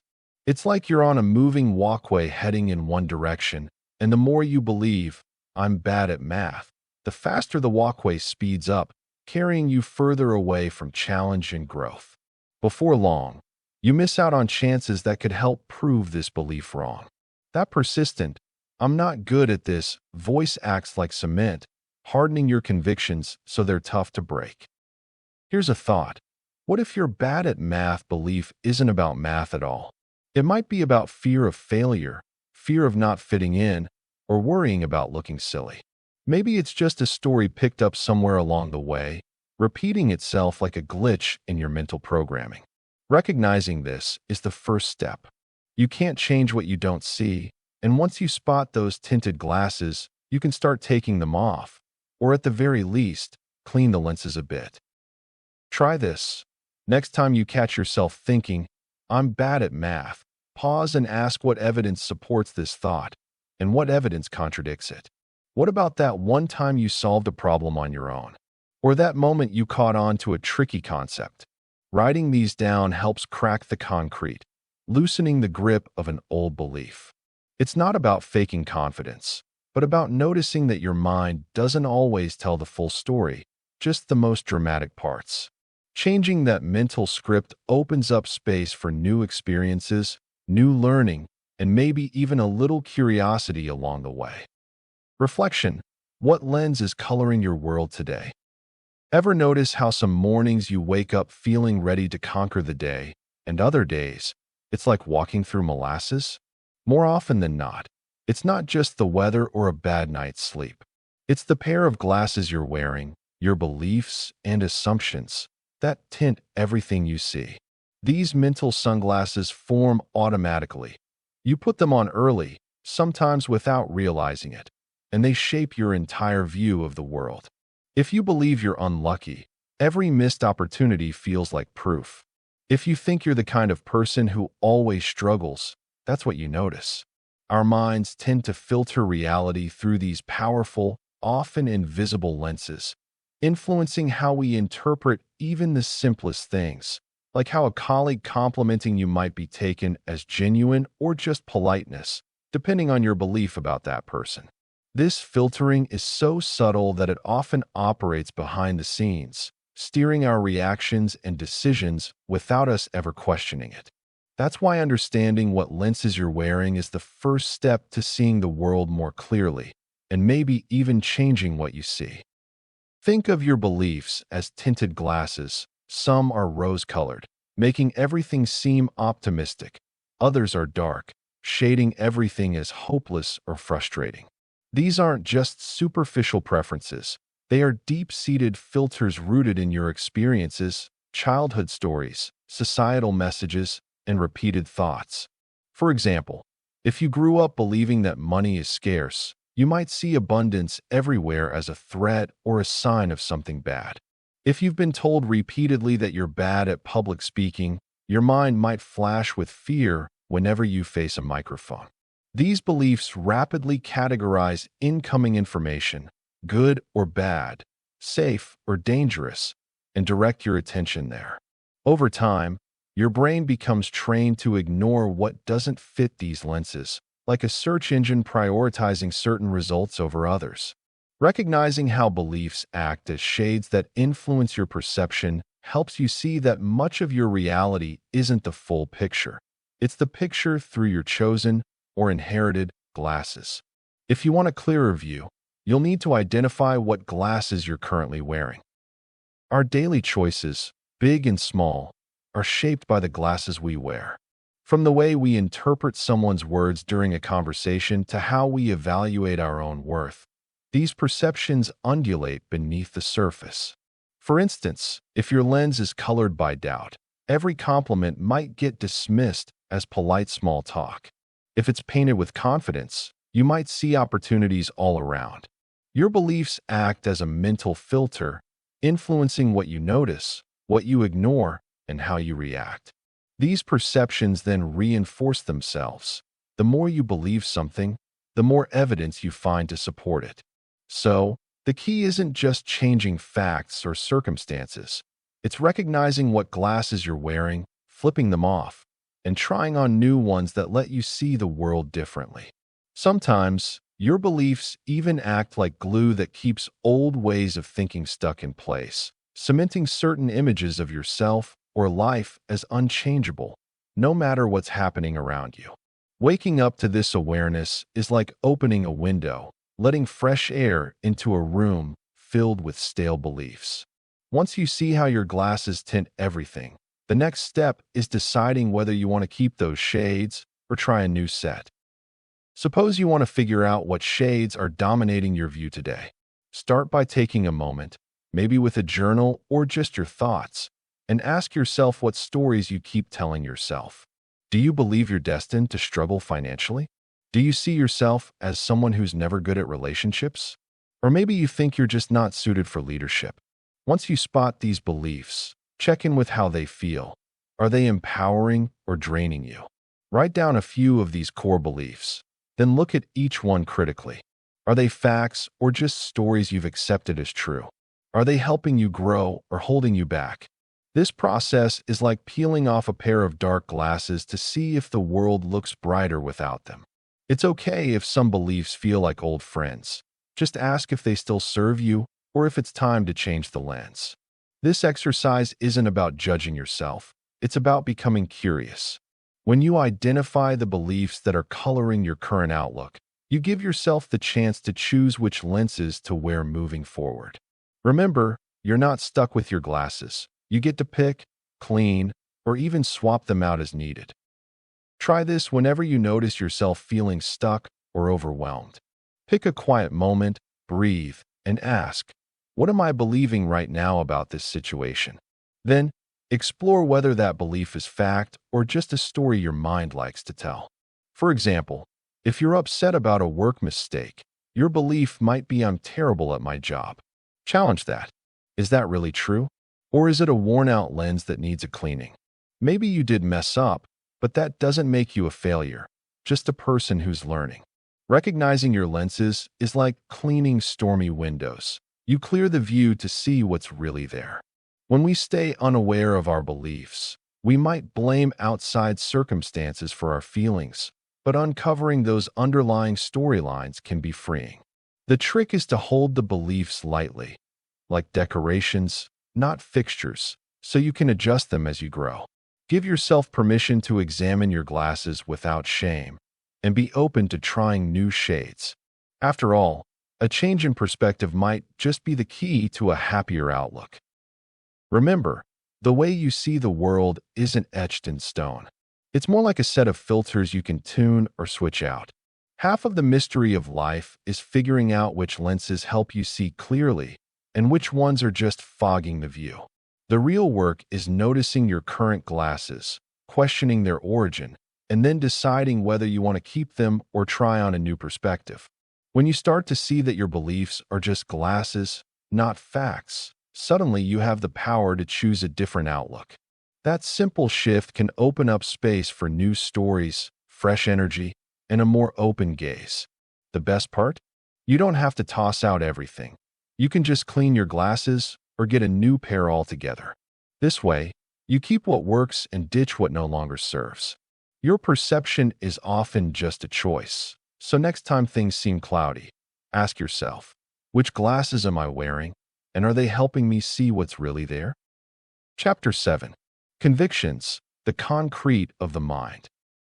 Story, someone saying, I'm just unlucky in love/money. When you hear someone say they're unlucky in love, it's almost like a cue for a sad violin soundtrack, isn't it? They talk about love like it's a game of chance, where the cards are stacked against them. This expression is all about the weight we attach to our experiences. If someone believes they're unlucky, it becomes a part of who they are. It's like they're a character in a play, stuck in a scene that keeps replaying, regardless of their desire for a different plot. It's fascinating how our thoughts can shape our reality, making us feel trapped in a script we didn't even write. Consider this. Every time they encounter a setback, they go right back to that script. If they get turned down for a date, they'll add another entry to their unlucky resume. Each negative experience reinforces their belief, making the idea of finding love feel more and more like chasing a mirage. It's a compelling narrative, but one that's ultimately self-defeating. All the while, they may not realize they're standing in a puddle of wet concrete, waiting for it to set, instead of reworking the mix. It's easy to see how these beliefs form. They act like sunglasses that tint your view of the world. Instead of seeing potential customers rushing to you or friendly faces waiting at a bar, you see rejection and failure. You might feel like you're running on an airport moving walkway, where you aren't making any progress on your own, but still enduring the same scenery passing by. Your convictions about love, or even money, create a bubble around you, enabling the familiar patterns to repeat with astonishing accuracy. Now, imagine if you decided to take a step back and challenge that script. What if you started questioning those beliefs that have taken root in your identity? Maybe keep an evidence journal where you document times you felt lucky or successful, however small. By actively looking for evidence contradicting your unlucky narrative, you can begin to turn that concrete into a malleable form, reshaping it into something new and exciting. This isn't about ignoring the pain or frustration that comes from heartbreak or financial struggles, but rather about reprogramming your internal dialogue. As you shift your beliefs, you gradually chip away at the concrete that has hardened over time, creating space for growth and new outcomes. You have the power to rewrite that script. The unexpected plot twist could be exactly what you need to reclaim the narrative of your life. Metaphor. Beliefs are wet cement. Repeated long enough, they harden into concrete. Picture this. You're scribbling on a fresh patch of wet cement, your words and shapes easily molded by every nudge and shift. In the beginning, the cement is soft and pliable, just waiting to take shape. Beliefs are exactly like that. When you first form an idea about yourself or the world around you, it's fluid, changeable. You might think, I'm not good at this, one day and reconsider it the next. This is because your mind is still trying out the idea, testing how it fits into your experience. But every time you repeat a belief, it gets another layer of thickness, like cement drying under the sun. Maybe someone told you once that you're not creative, And though you barely believed it at first, hearing it over and over changes things. Your brain begins to accept it as fact. The more you act like it's true, the harder your belief sets in. Just like wet cement, this process takes time, but it becomes solid without you even noticing. Think about how often a small phrase can echo in your mind until it's no longer just a thought, but a conviction you build your identity on. When someone says, "You're not cut out for that job," it's a tiny drop. But repeated enough, it turns into a wall. The way your brain filters every new experience bends to fit this hardened version of you. It's like wearing sunglasses with smudges. Your view isn't clear, but it feels natural because that tint has been there so long you forgot it was even there. Once that wet cement has dried into concrete, you walk around it every day. It becomes part of who you think you are. This hardened belief acts like a fortress wall around your identity. When you try to shift or challenge it, it feels like trying to chip away at solid stone with a spoon. The longer a belief has been stuck in place, the thicker that wall becomes. This is why change feels slow and exhausting when it's about who we believe we are deep down. You might want to be more confident or less anxious, but those old convictions don't just vanish on a whim. They shape how you interpret everything, your successes, your failures, and even what you decide is possible. So, if you grew up hearing, "I'm not smart enough," that belief doesn't just sit quietly in your thoughts. It warps the whole playing field. Your brain's search engine digs up evidence to support that idea, ignoring anything that challenges it. It's like living inside a house with tinted windows. You can't fully see the world as it is, only through the color your beliefs have set. Changing those hardened beliefs is possible, but it's more like building a new house instead of repainting old walls. You start with small cracks, catching yourself in moments when the belief might not be true. Maybe you remind yourself of times you succeeded despite the voice in your head saying you couldn't. Every tiny crack chips away a piece of that concrete fortress, making room for fresher, softer cement where you can lay down new beliefs. It takes patience, yes, but those initial flexible moments matter most. That's when change feels a little more possible, not a battle against a stone wall, but a gentle reshaping of the ground beneath you. Try this. When a strong belief flashes in your mind, imagine it as wet cement you can reshape instead of a fixed truth. Write down evidence that supports and contradicts it, as if you were laying down new cement while the old stuff is still soft. Over time, revisiting this exercise helps the hardened concrete begin to soften again, making space for beliefs that serve you better. In the end, the beliefs you repeat most often are the ones you build your life on. Choose them carefully, because once dry, they hold you tight, whether you want to be held or not. Tool: crack the concrete. Question one conviction as if it were wrong. Think about that stubborn belief you hold on to without even realizing it. Maybe it's a quiet whisper in the back of your mind. "I'm not good enough. Money is hard to come by." Or, "People can't be trusted." These convictions aren't always obvious at first. They're often like an annoying house guest that overstays their welcome, refusing to leave no matter how many hints you drop. And just like a guest, they've set up camp and become part of how you see the world. But what if those guest stations, those beliefs, are actually just assumptions you've accepted without questioning? What if they're as real as a mirage, built on stories you tell yourself, instead of concrete truths? Wondering whether your deepest convictions are actually facts can be a game changer. These beliefs shape your choices and reactions more than you realize. It's almost like wearing a pair of sunglasses. If those glasses tint all your experiences, then your world is filtered through a certain color. Sometimes, we cling to what feels familiar because questioning feels uncomfortable. Yet, beneath that resistance, there's an opportunity to see if what we hold to be true really stands up under gentle scrutiny. Are you willing to ask yourself, could this belief be just a story I've been telling myself all along? The act of questioning becomes a tool, a way to crack open the cement of assumptions and see if they're actually solid or just old, dried-up clay.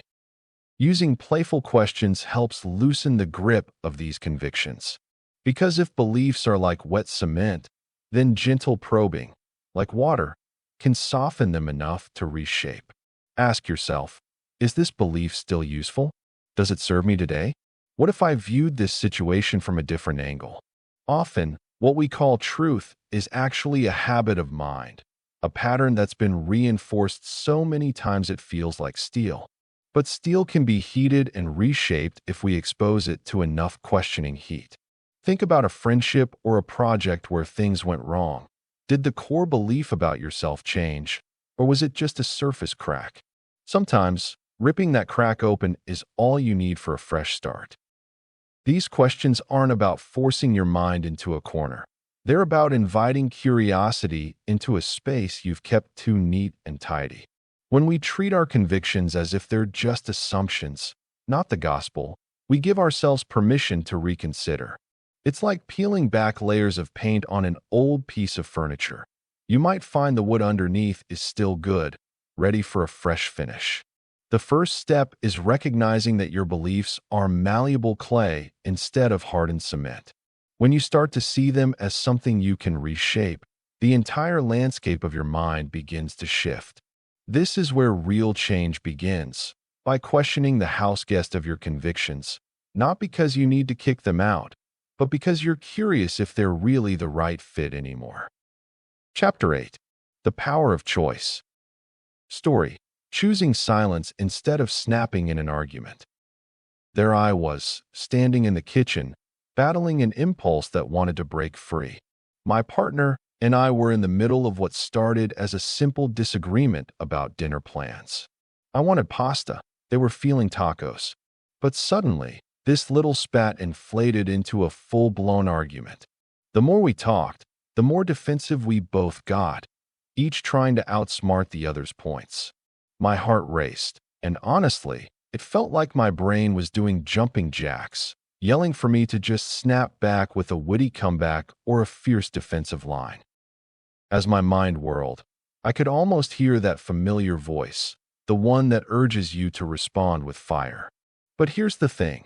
I knew that if I snapped, it wouldn't just be tacos versus pasta anymore. It turned into an all-out emotional war. I felt that heavy weight of arguing, the kind that leaves you drained and hesitant, wondering if it might be better to just chill. So, instead of unleashing a clever retort, I chose silence. It wasn't easy. My mind was a tempest of thoughts, but I planted my feet, forcing my mouth shut. I could feel the chaos swirling inside me, but somehow, that silence held more power than any angry word.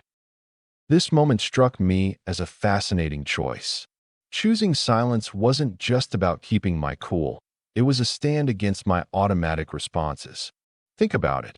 We often replay the same old arguments, almost like a video stuck on repeat. By staying quiet, I had the chance to step outside that pattern and break free. Choosing not to engage was like grabbing the remote and hitting pause, allowing me to gather my thoughts instead of getting tangled in the emotional whirlwind. This act of refraining speaks volumes.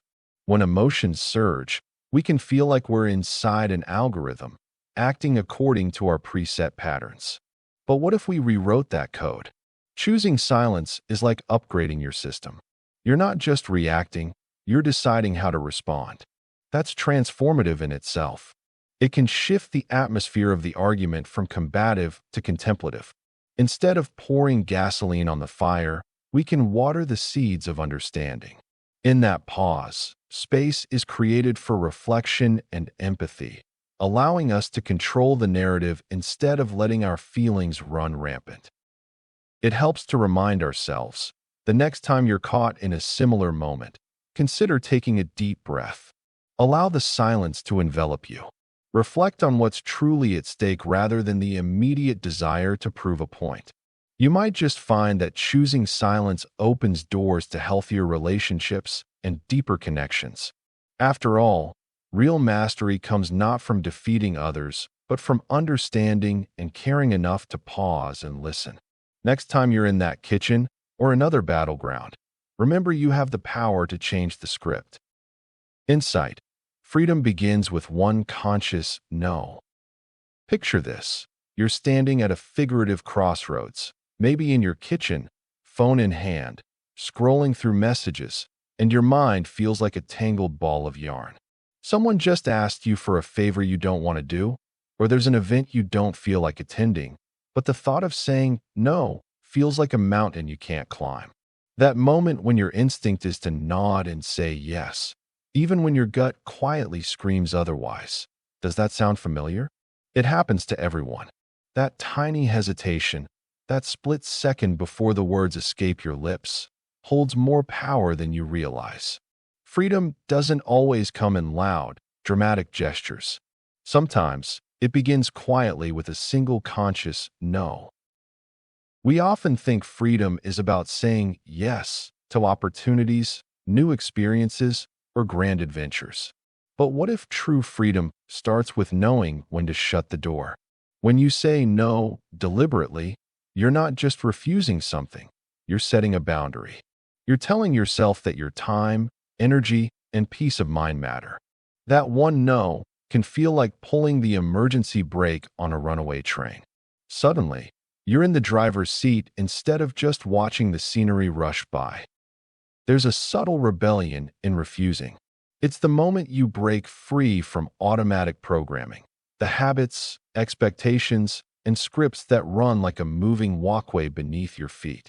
Saying no rewires the way you relate to yourself and the world. It's a way of saying, I see you, but I see me too. This is a small, concrete act brimming with quiet power. That single word can redirect the flow of your life story by pushing pause on patterns that no longer serve you. Think of your brain like a search engine running countless queries every day. Most results you get are filtered through old beliefs and emotional habits, like a browser with cookies saved from years of browsing. Saying no intentionally acts like clearing the cache. It interrupts the usual traffic and gives your mind a chance to pull up fresh, unscripted options. That one no isn't just a word. It's an act of self-respect that rewires your mental algorithms. When you say no on purpose, you're making a statement to your reticular activating system, RAS. This is the part of your brain that filters information and decides what to notice. If you keep sliding down the same moving walkway of automatic yes, your RAS will keep showing you more of the same, more requests, more places you don't want to be, more drains on your energy. But when you break the pattern with a firm no, you're telling your brain to open new tabs. Suddenly, your mental search engine is looking for alternatives that align with what you truly want. This act of refusal also challenges the circuits of self-sabotage and people-pleasing that have likely been running in the background for years, turned on by the belief that your worth depends on others' approval. Saying no interrupts these scripts like wet cement before it dries, before limiting beliefs harden into concrete you can't crack open. Over time, this simple habit can grow into a garden where you plant choices that bloom into well-being, clarity, and freedom. Imagine your life as a stage play. Most of us simply follow the script handed to us: obligations, social niceties, guilt trips, and shoulds. But a conscious no is like stepping off the stage, rewriting the script, and choosing your own role. It's not about refusing everything or being rude. It's about reclaiming your voice, and with it, your freedom. Saying no once can set off a chain reaction, giving you space to say yes to things that truly matter, slowly redesigning your days to fit the story you want to live, not the one you inherited. Here's a simple way to practice. Notice the next time you instinctively say yes, but feel a flicker of resistance. Pause. Take a breath. Ask yourself what saying no in this moment would feel like, not just physically, but how it would influence your inner dialogue. Journal about that feeling or speak it aloud to yourself. Use this small pause to start retraining your systems to welcome the power of choice. Remember, freedom starts the moment you choose yourself with that one conscious no. Metaphor. Your mind is a gate. You decide what enters.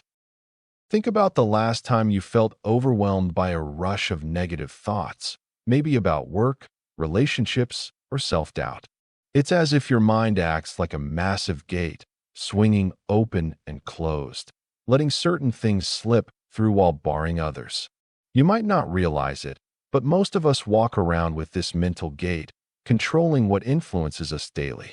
If you close the gate to doubt, fear, or worry, you make space for calm, confidence, and clarity. But if the gate is left wide open, thoughts come rushing in unchecked, shaping your feelings and actions without a filter. Understanding that your mind is the gatekeeper puts a lot of power in your hands. It's like having the keys to your entire emotional state and perception of reality, all in one tiny set of hands. Every experience you have, every thought, is an entry through this gate. When you see your mind this way, you realize that what you allow in really does shape your world. If your mind's gate is cluttered with negativity or limiting beliefs, those become the filters you view life through. Conversely, if you regularly let in positive, empowering thoughts, your outlook shifts. Knowing this isn't just a fancy metaphor. It's a practical reminder that your mental landscape responds to your choices. You're actively directing what gets into your head, whether consciously or unconsciously. So, a big part of mastering your life begins here. Thinking of your mind as a guarded gate, where the keys are firmly in your grasp. Living with this awareness transforms your approach to daily life. Instead of being at the mercy of random thoughts or external chaos, you become intentional about what influences your mind. If someone at work criticizes you, you can choose whether that comment gets through your gate or gets shut out. If you're scrolling social media and start feeling anxious or inadequate, you have the power to close that gate and turn away. Every moment offers an opportunity to decide what's worth letting in. Over time, this practice begins to rewrite the subconscious script running in the background, replacing doubts with confidence or fears with curiosity. The more mindful you are about your gate, the more you shape a version of reality that supports your growth rather than sabotages it. What's interesting is that many of us don't realize how often we leave that gate wide open. We absorb negative news, unkind words, or self-defeating stories without questioning whether they belong inside our mental domain. It's like having a garden. You can't control the weeds if you don't decide what seeds to plant. Choosing what thoughts to nurture is the first step in building a healthier mental landscape. It's a simple act, say, catching a negative thought and asking, "Is this true? Is this helpful?" But it has the power to reshape your entire experience. Remember, you're not a sponge that must soak everything up. You're the gatekeeper who decides what gets through and what stays out. Start with small routines. Pause before reacting to a stressful situation or criticize yourself, and ask, should this entry be allowed? Giving yourself permission to shut the gate on harmful thoughts is freeing. It's not about denying reality, but about choosing which pieces to allow into your conscious mind. Over time, this conscious filter becomes a habit, guiding you toward calmer, more centered reactions. The gate is always there. You're the one holding the keys. Learning to use them wisely means taking control over your mental environment, rather than being a passive witness to whatever comes your way. Many of us chase after big dreams, but forget that they're often blocked by unseen barriers, our ingrained thought patterns and beliefs. It's like trying to redesign your house without fixing the foundation. If your brain's default setting is negativity or self-doubt, those thoughts will keep sneaking in, no matter how motivated you are. This is where the metaphor of the gate becomes really useful. Your mind filters everything, and those filters are wired long before you even realize. The key is to identify what's behind the gate, fears, doubts, old stories, and start rewriting the code. Instead of repainting the walls, think of it as building a whole new house, one where empowering beliefs are the new foundation. Small shifts in what you allow in can lead to big changes over time. Imagine you've been conditioned to see yourself as unworthy. That's like having a set of tinted sunglasses on all day. When the mind is constantly flooded with criticism or negative self-talk, it's as if you're wearing sunglasses that block out the sunlight of your potential. Taking them off, or better yet, replacing those lenses with positive affirmations, can alter your entire view. Every time you notice a thought creeping in that diminishes you, ask if it's really true or if it's just a message from your old programming. Replacing limiting beliefs with empowering ones rewires your mental gate, gradually shifting your identity from someone who reacts to life to someone who creates it. You're not just repainting the walls. You're choosing to build a stronger, more supportive house from the ground up. This process takes consistency. It's about catching those automatic thoughts, questioning them, and replacing them like changing channels on a TV. Your mind's gate might be used to a parade of negative stories, but with intention, you can start tuning into better channels, stories about your resilience, your strengths, your potential. It's not always easy. Old habits die hard, and some beliefs cling like cement. But every time you make a conscious choice about what gets through that gate, you chip away at the old concrete, paving the way for a more confident, centered you. Remember, the gate is always there. The question is, which version of yourself do you want to let in today? Chapter 9. Reprogramming your RAS. Story. Deciding to buy a red car, suddenly seeing them everywhere. Imagine finally deciding to buy that shiny red car you've always dreamed of. You feel excited, maybe even a little adventurous as you picture yourself behind the wheel. Then, almost as if the universe has flipped a switch, you suddenly notice red cars everywhere, on the street, in magazines, on billboards. It's like you walked into a candy store when you've only ever craved chocolate, and now the whole world seems painted in your new favorite color. You might think it's a strange coincidence, but there's something more at play here. This experience isn't just a fluke or the universe playing tricks. It reveals how your brain, specifically a little part called the Reticular Activating System, or RAS for short, acts like a personalized search engine.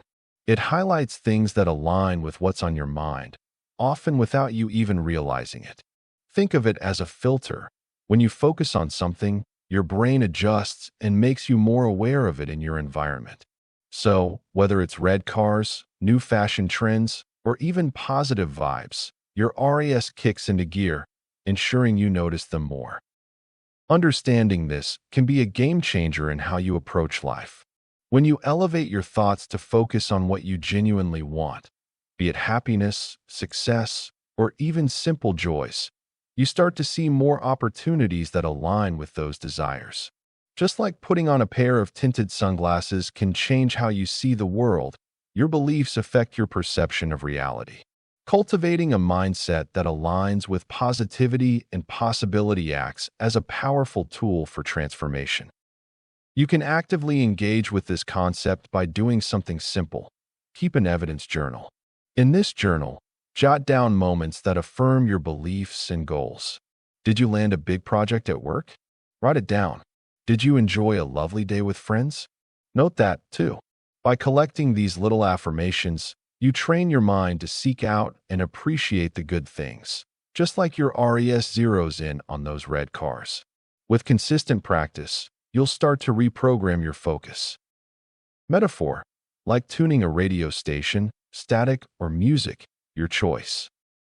Picture this. You're fumbling around your living room, searching for your phone or your keys. The room fills with frustration, and your mind is kind of like an old radio crank, twisting the dial back and forth, hoping to lock onto a clear signal. Sometimes, all you catch is a maddening buzz or that irritating screech of static. But every once in a while, when the dial lands just right, your favorite song blares through, crystal clear and full of life. Your Reticular Activating System, or RAS, acts like that radio dial inside your brain. Its job is to filter the endless noise of your thoughts, feelings, and environment, deciding what deserves your attention. The catch? You get to turn that dial toward whatever you want to focus on, even if it's not obvious at first. This mental radio isn't passive. It's not just there to pick up signals at random. Think of it as your brain's personal DJ, spinning tracks depending on what it believes to be important. If you keep rehearsing worries, doubts, or fears, your RAS tunes into that endless static, giving those thoughts most of your mental airtime. But if you start focusing on what energizes you, your goals, your strengths, your hopes, you invite your mind to broadcast clarity and motivation instead. That choice to tune is subtle. It's the difference between stumbling through noise or swaying to your own music. The funny part is that most people don't realize they have this control. We assume our brains are always just on, broadcasting whatever signal comes along. Instead, it works more like a search engine, pulling up results based on keywords and filters you set, mostly without you consciously realizing it. That's why some days you feel bombarded by negativity, while other days feel lighter and full of opportunity. Your mental radio is simply tuned differently. And once you get that, you start seeing your brain as a tool you can adjust rather than a wild machine driving you without a map. Changing the station is possible and easier than you might expect. When you deliberately decide what to focus on, you're rewiring the priorities your brain has set. It's like choosing to ignore the traffic honking outside so you can finally hear your favorite podcast. You flip the mental dial away from the buzz of, "I'm not good enough," toward the track that says, "Look at what I've accomplished." Instead of letting self-doubt blare and drown out your confidence, you boost the volume on encouragement and belief. This shift doesn't happen overnight, but every moment you choose to turn the dial matters. You're essentially training the RAS with a new playlist. Over time, it starts picking up those notes naturally, making your mind more sensitive to optimism, opportunities, and solutions instead of fear and failure. It's like swapping out a bad playlist stuck on repeat for a fresh one that makes you want to dance through your day. Instead of being trapped in the static of negativity, which is exhausting, your brain presents you with clearer, more empowering signals. Think about how this shows up in everyday life. At work, focusing on what you can control instead of problems can help you spot creative solutions faster. In relationships, choosing to notice kindness and moments of connection tunes out the noise of misunderstandings. Even when it feels like the world is screaming bad news, you can choose what mental station you listen to. This is the real power behind transformation. It's not changing the world outside first, but starting the shift inside. The music your mind plays isn't fixed. You can tune out the static, amplify the good stuff, and build a reality that sounds better to you. Here's a simple way to start. Next time you catch yourself stuck on a negative thought, pause and ask, what station am I tuned into right now? Is this static or music? Then, deliberately turn the dial. Replace that thought with an "I can" or "what if" until you find a clearer, more helpful signal. That little moment of choice rewires your mental radio. And with enough listens, the music gets louder, and the static fades into the background noise where it belongs. Tool, daily, evidence journal, proof of the reality you want. Think about those mornings when you wake up hoping for a different day, but find yourself stuck in a pattern of worries or doubts. It's like trying to change the channel on a TV that stubbornly stays on the same station. We often wish for big things to happen, but as you probably know, real change begins with the tiny moments, the small wins you might miss if you're not paying attention. A daily evidence journal is about becoming a detective of your life, collecting proof that your thoughts, beliefs, and actions align with the version of reality you want. Every day, as you write down the little things that go right, like catching yourself before being mean to someone or feeling genuinely grateful, you start stacking evidence that this new way of being is real and possible. At first, it might seem silly, recording small victories like, "I didn't snap at my partner today," or "I remembered to take a deep breath before reacting." But over time, these snippets become vital clues that you're shifting your internal wiring. It's like planting seeds in a garden. The more consistent you are in noticing and jotting down these tiny truths, the more your brain begins to notice even more of them. It starts to filter your world differently. Suddenly, you see opportunities instead of obstacles, wins instead of losses. The evidence builds up quietly, and the more you collect, the more you see that your new beliefs, that you are capable, deserving, and changing, are rooted in actual moments, not just wishful thinking. So how do you begin? Start with a simple habit. Set aside 5 minutes each day before bed or right after waking up. Grab a notebook, a note app, or even a sticky note if that's all you have. Write down a few successes, milestones, or positive shifts, big or small. Did you catch a negative thought and replace it? Did someone thank you unexpectedly? Did you feel peaceful while doing something mundane? This isn't about perfection or recording everything. It's about building a folder of proof to show yourself that change is happening. Over time, reading back on these entries can boost your confidence, remind you of your progress, and reinforce the belief that your new reality is not just a dream, but something within reach. Once you start noticing small wins, the next step is making it automatic. Don't wait until life feels perfect. That day never really arrives. Instead, use routine moments as cues. For example, after brushing your teeth or during your lunch break, pause briefly to jot down something positive. The key is consistency. Make it just enough that it becomes a habit. Give yourself permission to be imperfect with this process. Some days will be better than others, and that's okay. The magic isn't in writing a novel every night, but in building a steady stream of believable evidence, proof that you're living out your intentions. Another tip is to focus your journaling on affirmations and what you want to see more of, rather than ruminating on what's wrong. For instance, if you want to feel more confident, write down moments where you felt calm and self-assured, however fleeting. Picture these entries as small victories, each one a brick in constructing a stronger identity. Over time, these bricks add up, forming a wall of belief that supports your new self-image. You can also turn common doubts into affirmations. If you catch yourself thinking, "I'll never get this right," flip it into, "Today, I took a step forward," and that counts. The more you reinforce your beliefs with real-world evidence, the more they stick, shaping your daily experience, often without you realizing it. Incorporate questions into your journal to deepen this process. Ask yourself, when did I feel most aligned today?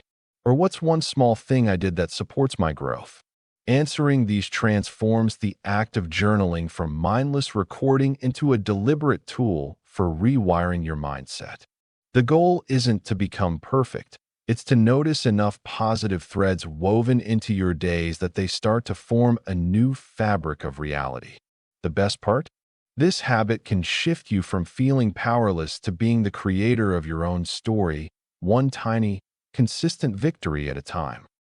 Remember, it's not about grand gestures, but about assembling evidence that points to a different possibility, proof that your new beliefs are taking hold. Think of your evidence journal as a mini courtroom where every good moment served up is irrefutable proof that your mind, beliefs, and actions are working together to produce the life you genuinely want. The more proof you collect, the fewer doubts will linger. Soon enough, your new perspective becomes the default, and you'll find yourself looking for reasons to smile instead of reasons to worry. One practical tip: every evening, read through your entries from the past week. Highlight or underline the wins. Celebrate each one, big or small. This review ritual turns abstract hope into solid proof, supercharging your confidence and reinforcing your new stories.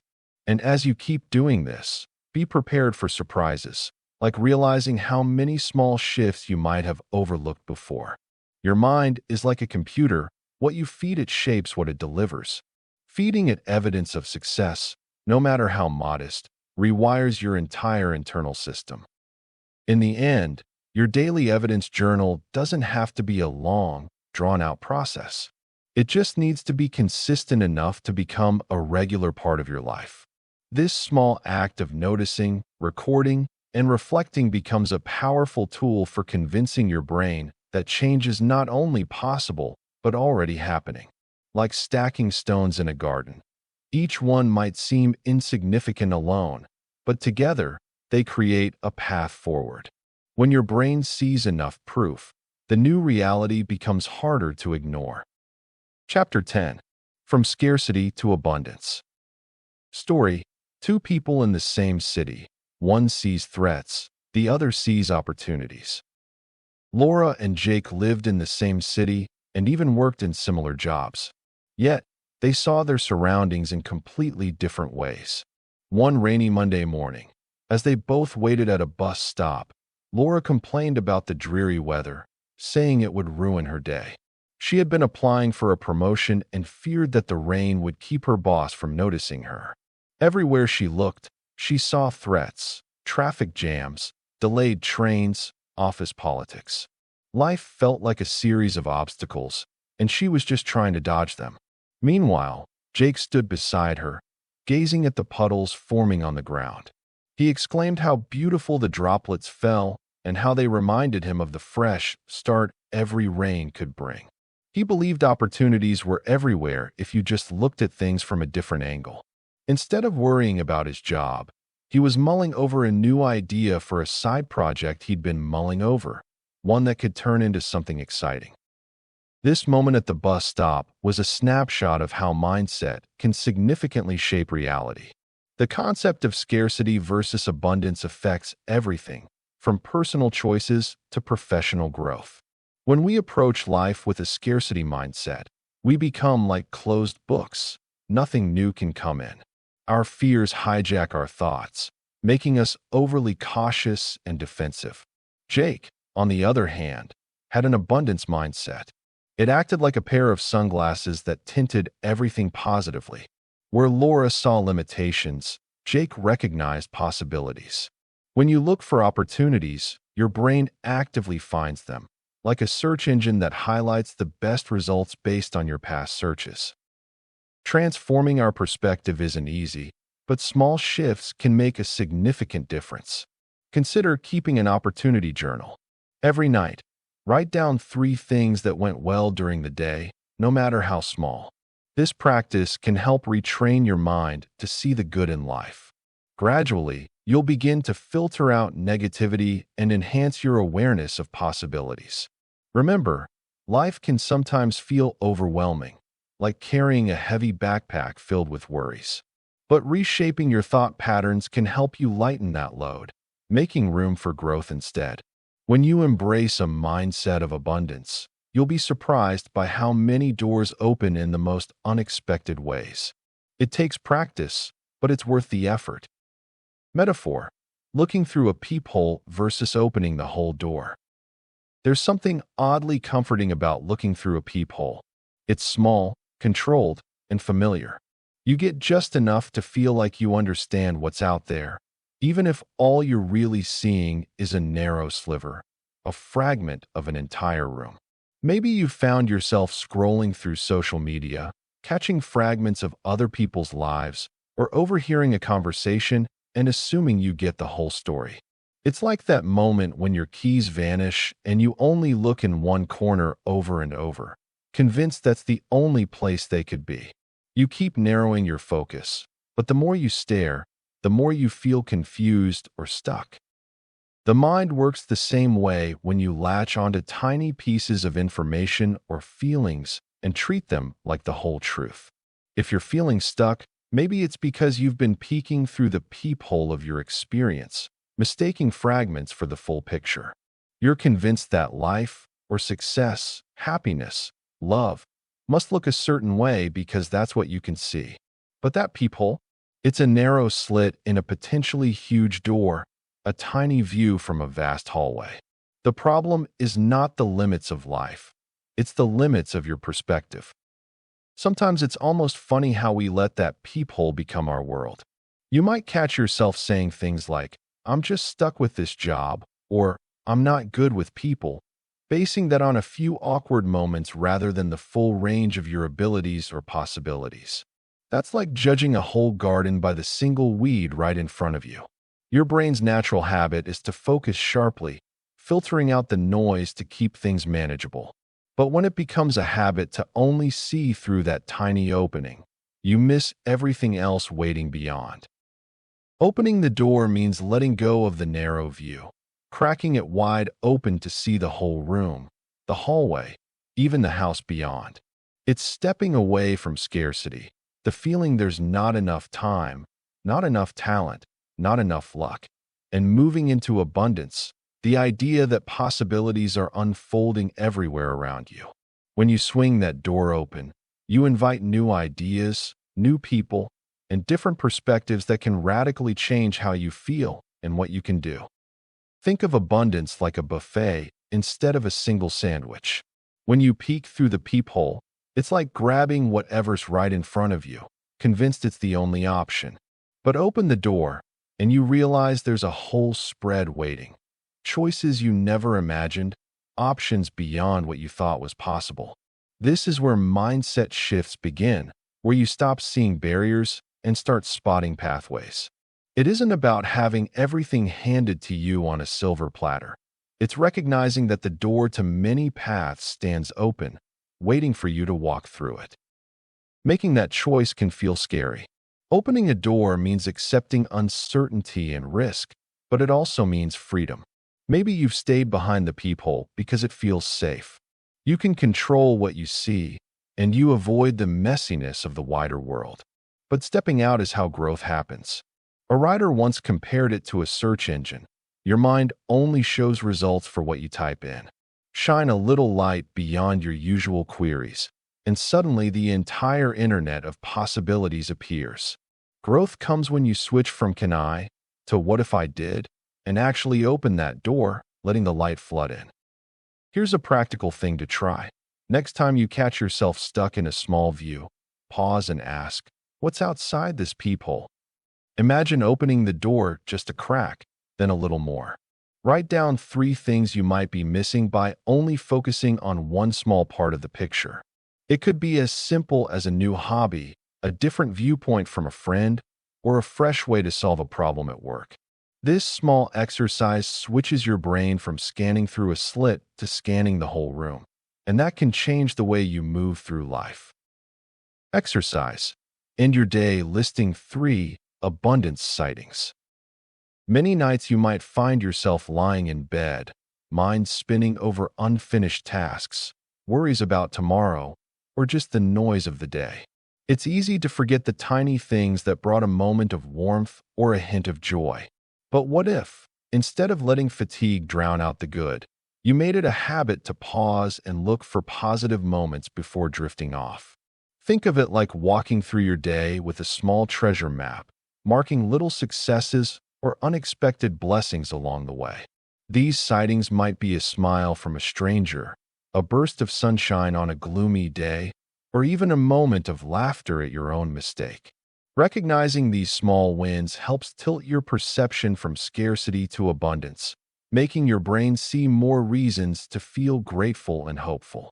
It's a simple act that rewires your focus from what's missing to what's present, and it can transform how you approach your entire outlook on life. When you start noticing what's good around you consistently, your brain begins to expect more of it. It's like planting seeds in a garden. Each sighting of abundance is a seed that blooms into a larger perspective. This pattern trains your search engine, your reticular activating system, RAS, to scan for positives instead of negatives. Over time, you become someone who spots opportunities, kindness, and beauty even in the mess. Imagine your thoughts as sunglasses. If you wear shaded glasses that only let in gloom, it's harder to see possibility. But if you switch to clear, colorful lenses by focusing on abundance, everything looks different. Small sightings like catching a beautiful sunset, hearing a song that lifts your mood, or noticing genuine kindness in someone's words all serve as reminders of how much goodness exists. These moments may seem minor, but they begin to shift your default from believing there's never enough to knowing there's plenty for everyone, including you. It helps to create a simple routine. At night, take a few quiet minutes and recall 3 things that made you smile or feel gratitude during the day. Write them down or just say them softly to yourself. No need for grandeur. The key is truly feeling the gratitude as you remember these moments, like relishing a bite of your favorite snack. You could think of this as building a personal highlight reel. Small clips that remind you good things happen regularly, even on tough days. Try to connect each sighting to a feeling of warmth or joy. After a while, your brain begins to scan the day naturally for these little treasures. It's like tuning your radio to a station playing only good vibes, rather than static. The more consistent this becomes, the more effortless it is to see abundance because your mind starts expecting those little gems. Over time, you'll notice how your perspective broadens. That scarcity mindset becomes squeezed out by a steady stream of positive sights, no matter how small they seem. Remember, once you start noticing these sights consciously, your mind begins to seek them out naturally. It's as if you're planting tiny flags of gratitude all around your day, guiding your thoughts toward abundance without even realizing it. The trick is to keep at it. Make it part of your nightly ritual and be gentle if you miss a day. This is a skill, not a perfect test. Soon, those small sightings will show up in everyday life automatically, fueling your belief that enough good exists for everyone, including yourself. A tiny shift in focus can turn your nights into a time of reflection rather than ruminating, quietly rewiring your mind to accept abundance as your default setting. Think of it as your mental treasure hunt, just waiting for you to spot the next prize before you fall asleep. Chapter 11. The Language of Self-Talk. Example: I can't afford it versus how can I afford it? I bet you've caught yourself saying, I can't afford that, like your wallet's got a chronic filter. It happens when you spot that coffee shop brunch special or see those shoes you've been eyeing for months. Those words slip out, almost instinctively, as if there's a giant sticker on your forehead that screams broke. But what if those words are more about our mindset than reality? This way of thinking often stands in the way of creating better opportunities. It's like constantly walking into a wall without considering if there might be a door nearby. When you tell yourself, I can't afford it, you're not just assessing your finances. You're declaring an unmovable truth, placing limits on what's possible. It's as if you're wearing sunglasses that block out all light, confining your view to a narrow, dim path. This mindset can create feelings of frustration and helplessness, trapping you like a hamster on a wheel, running but getting nowhere. The truth is, every time you let those words slip out, you reinforce a belief that shuts you off from potential solutions and opportunities that might actually exist if you only looked. This is where the magic of perspective comes in. By changing your mindset to ask, how can I afford it? You're essentially rewiring your brain's search engine. It's like switching from a limited query that only finds no to one that kicks open a door to possibilities. This subtle shift redirects your focus from limitations to opportunities. Now, instead of looking at a missing dollar sign, you're beginning to explore avenues that might lead to solutions. When you adopt the how mentality, you begin to brainstorm options. Can you take on a side gig? Would cutting back on takeout make room in your budget? Perhaps there's a way to negotiate a discount or find a creative solution that hadn't crossed your mind. It's a bit like gardening. Instead of just pulling out weeds, you start nurturing the flowers that can grow in your financial landscape, opening up spaces for new possibilities instead of just bemoaning what you can't have. Soon, you'll notice that your mind becomes attuned to finding ways instead of dwelling on why things are impossible. You upgrade your mental filters to spot opportunities instead of roadblocks. With practice, each scenario will feel less daunting. As you explore unique approaches, your safety net of beliefs begins to expand beyond what you previously thought was possible, like building a sturdy net while high-flying on a trapeze. You can start crafting new habits and developing a growth mindset that recognizes potential rather than fear. A great exercise to help with this shift is keeping an opportunity journal. Whenever you find yourself facing a challenge, write it down, but follow it with at least 3 potential solutions. Over time, you'll create a treasure trove of alternative paths and possibilities. It's like changing the channel on your mental TV. Instead of rewatching the same sad show, you tune into something that inspires and encourages. Each solution might seem small, but collectively, they can open up new doors to what you want. Remember, every time you face a financial hurdle, you also have the chance to learn and grow. Embrace the process as part of your journey. Metaphor: words are spells. What you say programs the system.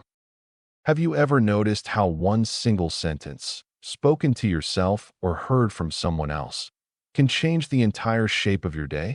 Maybe it's a careless remark that sticks like gum on your shoe, or a quiet affirmation that opens a door you didn't even know was there. Words aren't just sounds or scribbles on paper. They're like tiny spells, weaving threads into the fabric of your thoughts and feelings. Every word you say to yourself acts like a secret command to your brain, programming it in ways you barely realize. When you wake up and mutter, "I can't handle this," that phrase seeps in, like cement drying into the foundation of your mood. Think of your mind as a vast garden. Words are seeds. Some grow into flowers, others into weeds. If you plant, "I'm not good enough," repeatedly, you'll end up with a thick patch of doubt choking out confidence. We don't often realize we're throwing these seeds around all day, but every sentence matters. The thoughts we entertain stay with us. They tint our sunglasses, coloring how we see ourselves and the world. That phrase, "I'm so tired," repeated like a broken record, rewires your brain to expect exhaustion. The mental stage you set with words forms the reality you act in, the decisions you make, and the energy you bring to life's challenges. This happens because the brain's filter, the Reticular Activating System, or RAS, is like a custom search engine. It scans for what you tell it to find. Say, "I'm unlucky," and your RAS floods your world with examples of misfortune, confirming your belief. Speak, "I'm capable," and you start noticing chances to prove it. Words aren't just labels. They're the commands that program your brain's software. The system responds not just to what you see or do, but more importantly to what you say. It's like coding your personal operating system, line by line. What if you could hack this system? Imagine swapping out those old, toxic spells for new ones that actually serve you. Understanding that your inner voice is a language of power means you hold the remote control to your mental TV. You don't have to listen to the nagging critic or replay the same sad story on loop. You can reprogram your self-talk, like updating an outdated app that keeps crashing. When you catch yourself thinking, "I always mess things up," you can pause, reset, and say instead, "I'm learning and growing." That slight shift acts like a fresh line of code rewriting your internal program. Our brains are wired for habit, and habits are slow to change because they're like grooves worn into cement. But words can start softening that concrete. When you repeat, "I am confident," instead of doubting yourself, over time your brain begins to build new neural pathways. It's like switching from a rusty bike to a shiny new fixed gear. It takes effort at first, but eventually rides smoother and faster. This isn't about lying to yourself or forced positivity. It's about creating room for possibilities that your old words didn't allow. Here's the catch. Most of the time, we talk to ourselves without really listening. We let old tapes run in the background, sometimes choosing words out of habit rather than choice. But words have momentum. Keep giving your brain negative commands, and your mood, behavior, and even body respond accordingly. Switch that language consciously, and you're sending in new instructions, gently reprogramming everything from how you handle stress to what chances you notice. It's like adjusting the settings of a sophisticated machine that's been stuck on autopilot. Try this. Next time a limiting thought pops up, imagine it as a misbehaving app you can close. Rename that app with a kind statement or a goal-oriented phrase. Your words become your spells, shaping the system you live in, your mind, your results, your life. Because what you say out loud, or even silently to yourself, isn't just noise. It's the software update your brain is always running, for better or worse. Tool: replace "I can't" with "how can I." We all have those moments when we feel stuck, staring at a mountain of reasons why something seems impossible. Maybe it's before a big presentation, trying to start that workout routine, or even just dealing with a messy house. In those moments, "I can't" feels automatic, like a loud, unchangeable rule etched into our minds. But here's the truth. "I can't" is more about how we've programmed ourselves than about the reality of what's possible. Our brains get used to certain patterns, like a favorite playlist, and those patterns influence what we see as doable and what we dismiss as out of reach. That phrase, "I can't," starts as a tiny voice of doubt, but over time it grows into a belief that controls our actions and limits our growth. It's a reflection of our inner programming, the stories we tell ourselves based on past experiences, fears, and even the words we've heard from others. When you say, "I can't," you're essentially telling your brain to look for reasons why something is off limits. It's like giving your mental search engine a filter that only shows obstacles, not solutions. Instead, if you want to shake things up, a smarter move is to ask yourself, "How can I?" Suddenly, that same voice shifts into a curious investigator, a problem solver that's eager to find a pathway instead of shutting down possibilities. Instead of accepting limitations as facts, start viewing them as stories your mind wants to believe. When you catch yourself saying, "I can't," pause. That moment is your chance to reframe. Ask, "How can I do this?" Imagine your brain as a garden. If you keep watering the weeds of "I can't," they dominate the space.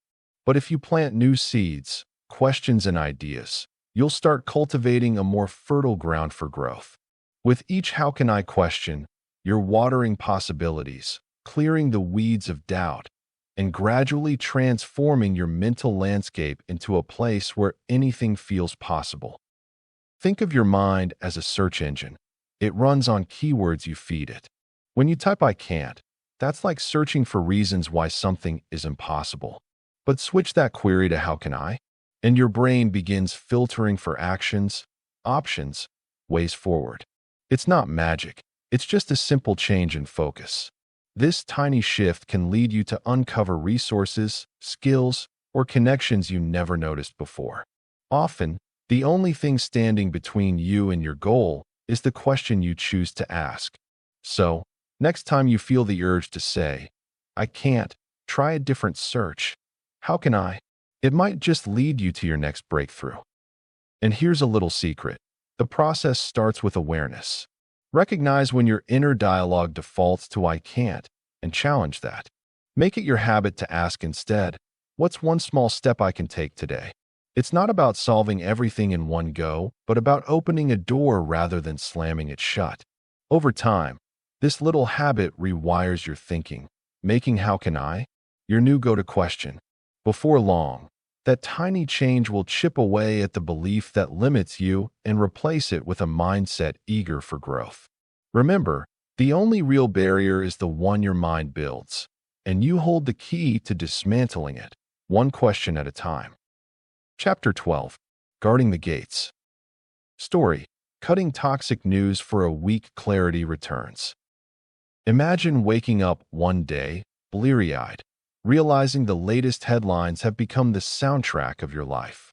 You're scrolling through news feeds, each article bringing a fresh wave of anxiety or anger, making you wonder why you even clicked. That's where I found myself, caught in the cycle of negativity that seemed to seep into my every thought. I decided to take a break from all that noise, a week without toxic news. As the days wore on, it was like clearing away a fog that had settled over my brain. I found clarity returning, the world outside my window appearing vibrant and alive rather than shadowy and grim. Every day during that week felt like a rebirth of sorts. Instead of scrolling mindlessly through divisive headlines, I picked up a book. Instead of talking about politics or the latest crisis, I engaged with my friends over shared interests and laughter. I started noticing the little things again: birds chirping, leaves changing colors, the joy of a warm cup of coffee on a chilly morning. It was a slow unveiling of both the world and my sense of self. The weight of constant negativity had been lifted. I began to remember what it felt like to be at peace with my thoughts. Cutting out the toxic news allowed me to reset my mental filter. It's like cleaning a pair of sunglasses that had been smudged with grime. Everything was clearer and brighter once I looked through them again. Without the incessant barrage of negativity, I could hear my own thoughts. My usual mental chatter transformed from a cacophony of doom to a gentle whisper of possibility. I began to reflect on what truly matters to me beyond the headlines. What I want to focus on. Where is my energy better spent? This mental clarity revealed insights that had been buried under layers of fear and outrage. Suddenly, I was more open to new ideas. I noticed how I could approach problems at work with renewed perspective and creativity. Friendships blossomed as I shared experiences rather than complaints. It's amazing how much our environment affects our mindset. The mind works like a garden. It's easy for weeds of negativity to take root if we're not attentive, but with some care, we can grow flowers of positivity and clarity. The information we consume plays a huge role in what grows in our mental garden. To help replicate this experience, consider starting your own news diet. Aim for a week without the toxic noise. Instead of headlines, engage in activities that feed your soul. Try journaling about your thoughts and feelings, or meditate on what lifts you up. This could mean reading fictional stories that inspire you, going for walks in nature, or cooking your favorite meals. The goal is to connect with yourself and those around you, focusing on the good in life rather than the fears. It's not about tuning out the world. It's about tuning into yourself. Only by clearing the clutter can we create room for what truly matters. After a week, take a moment and reflect on what those days felt like. Write down how your perspective shifted, what insights emerged, and how life seemed different. You might just discover that the world hasn't changed as drastically as you thought. It was merely your perception that needed a little adjustment. Remember, the stories we surround ourselves with shape us. Choose wisely. Metaphor: your mind is a garden. Weeds, negative inputs, grow automatically. Flowers, positive inputs, require planting. Have you ever noticed how a garden left unattended quickly fills up with weeds? At first, it's just a few stray sprouts, easy to ignore. Then one day, you look outside and realize the whole space is tangled with wild, unwanted growth. That's what your mind feels like when no one's tending to it. Negative thoughts, doubts, and fears don't wait for an invitation. They pop up on their own, thriving in the cracks where attention isn't given. It's like the mind has a default mode for negativity: no watering, no effort needed. They sneak in through old habits, toxic influences, or just that quiet voice that loves to point out everything that could go wrong. If you don't notice these mental weeds, they spread fast, choking out any hope or joy before you even realize what's happening. On the flip side, the bright blooms of positivity don't grow on their own. Flowers, those hopeful, encouraging, and inspiring thoughts, need deliberate care. You have to plant these seeds by choosing what you feed your mind. Reading good books, practicing gratitude, or repeating uplifting affirmations is like planting bulbs in soil. You don't just toss them in and walk away. You water them, pull out the weeds, and keep an eye on their growth. Positive thoughts need attention, focus, and sometimes even a guard against the creeping negativity. It's a daily job of nurturing what you want to see flourish. Imagine watering a garden. You wouldn't expect flowers to spring up overnight without planting or effort, right? The same rule applies to your mental garden. If you ignore this, the weeds take over. That voice that says, "You're not good enough," or "This will never work," thrives naturally in our minds because it's the easy path. It doesn't need creativity or energy. It just grows silently, like grass through cracks in concrete. But if you start planting flowers, kind thoughts about yourself, goals, and the people around you, something shifts. It takes practice. Just like pulling weeds isn't a one-time fix, nurturing positive input is ongoing. You might start small with a simple morning thought like, "Today, I'll try something new," and watch as it blooms into more confidence as the days pass. Think about your mind as a garden you visit every day. If the first thing you do is notice the weeds, pull some out, and plant a new seed or two, your garden won't just survive, it can thrive. Over time, those flowers get stronger, overshadowing the weeds, and the garden's energy changes. When you're feeling overwhelmed or stuck in a mental rut, remind yourself that a garden full of flowers didn't happen by accident. It happened because someone decided to care, to plant, to stick with it. That model applies to your thoughts. You don't have to wait for a miracle. Start with small, intentional moments of positive input. It might be as simple as sending a kind text, writing down one thing that made you smile, or reading a page from a favorite book every day. Those tiny, positive acts are the seeds your garden needs to bloom. Here's a little exercise. Jot down one negative thought or worry that seems to take up space in your mind almost effortlessly, like a stubborn weed. Now, write next to it a positive thought that can grow in its place. For example, if your weed is, "I never get things done," your flower might be, "I'm making progress one step at a time." Repeat this until you start noticing your mental garden looking less crowded with worries. Remember, just like pulling weeds, it's not about eliminating negativity completely. That's impossible, but about giving your flowers a chance to grow tall enough to shade out the weeds. The more positive seeds you plant and tend to, the less room there is for the weeds to overrun your mind. Practice. Create an information diet. Imagine scrolling through your favorite social media app without thinking. The endless stream of posts, headlines, memes, and videos floods your brain, often without any filter or pause. Soon enough, your mind starts accepting whatever pops up as truth, even if it's shallow, biased, or downright wrong. That's what your mind does all day, constantly taking in information, many times on autopilot. The problem isn't just the overload. It's the quality and quantity of what you let in each day. If you aren't actively choosing what gets your attention, you're going to get caught in a feed that influences how you see yourself and the world. Think of your brain as a garden. If you don't tend to it, weeds will take over. The same goes for your mental space. When you start to pick what kind of seeds to plant, meaning what ideas, stories, and beliefs you allow, you take control. Filtering out that constant barrage of notifications, sensational headlines, and unimportant chatter becomes a shield. When you decide intentionally which podcasts to listen to, which social media accounts follow, or what books to read, you're essentially building a fence around your mental garden. This act of deliberate choice helps keep out noise that pulls you away from what truly matters. It's not about banning everything, but about being picky, feeding your mind a diet that supports your growth, clarity, and peace of mind. Chapter 13. Success without suffering. Example: a business owner who works less but grows more once aligned.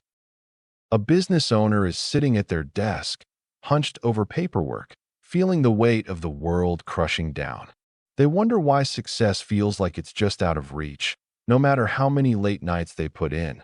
But what if they paused, took a breath, and shifted their focus inward instead of outward? It's like flicking a switch. Instead of grinding endlessly, they align their thoughts and actions with their true goals. Suddenly, growth isn't just a dream, but becomes the reality they're living. It may sound like magic, but it's really smart reprogramming in action. This is where things get interesting. People often imagine success as directly linked to the number of hours they put in. You hustle harder, push through the exhaustion, and think that the end result will justify the means. But it doesn't have to work that way. By tuning into their true priorities and shedding the stress-driven hustle, this business owner discovers that their real challenge was never the workload, but their mindset and alignment with their true self. What looks like less work leads to more productivity. It's a fun paradox, like stumbling upon a hidden path in the woods where nature leads you to unexpected delights. Success isn't about sacrificing personal time or family moments on the altar of work. Imagine gardening, where you can spend hours planting seeds, but it's the care and intention you put into nurturing them that yields the most fruitful harvest. When the mind is clear and the heart is aligned with goals, unexpected growth happens. For this business owner, the time spent on strategic thinking, planning, or even simply resting can lead to more clarity and inspiration, opening new pathways that were previously masked by the chaos of the daily grind. Proving you can grow your business with less suffering when your mindset matches your goals reshapes the narrative of what success looks like. Give yourself permission to strategize instead of hustle. For the business owner, this can mean setting aside time each week for reflection. Find a cozy spot with a notepad or even a voice recorder to jot down dreams, business aspirations, and what genuinely excites you about your work. Ask simple questions. What feels joyful about my work? How can I bring more of this joy into my daily routine? As those answers begin to flow, create an evidence journal. Capture little victories and moments that align with your insights. This isn't just a record.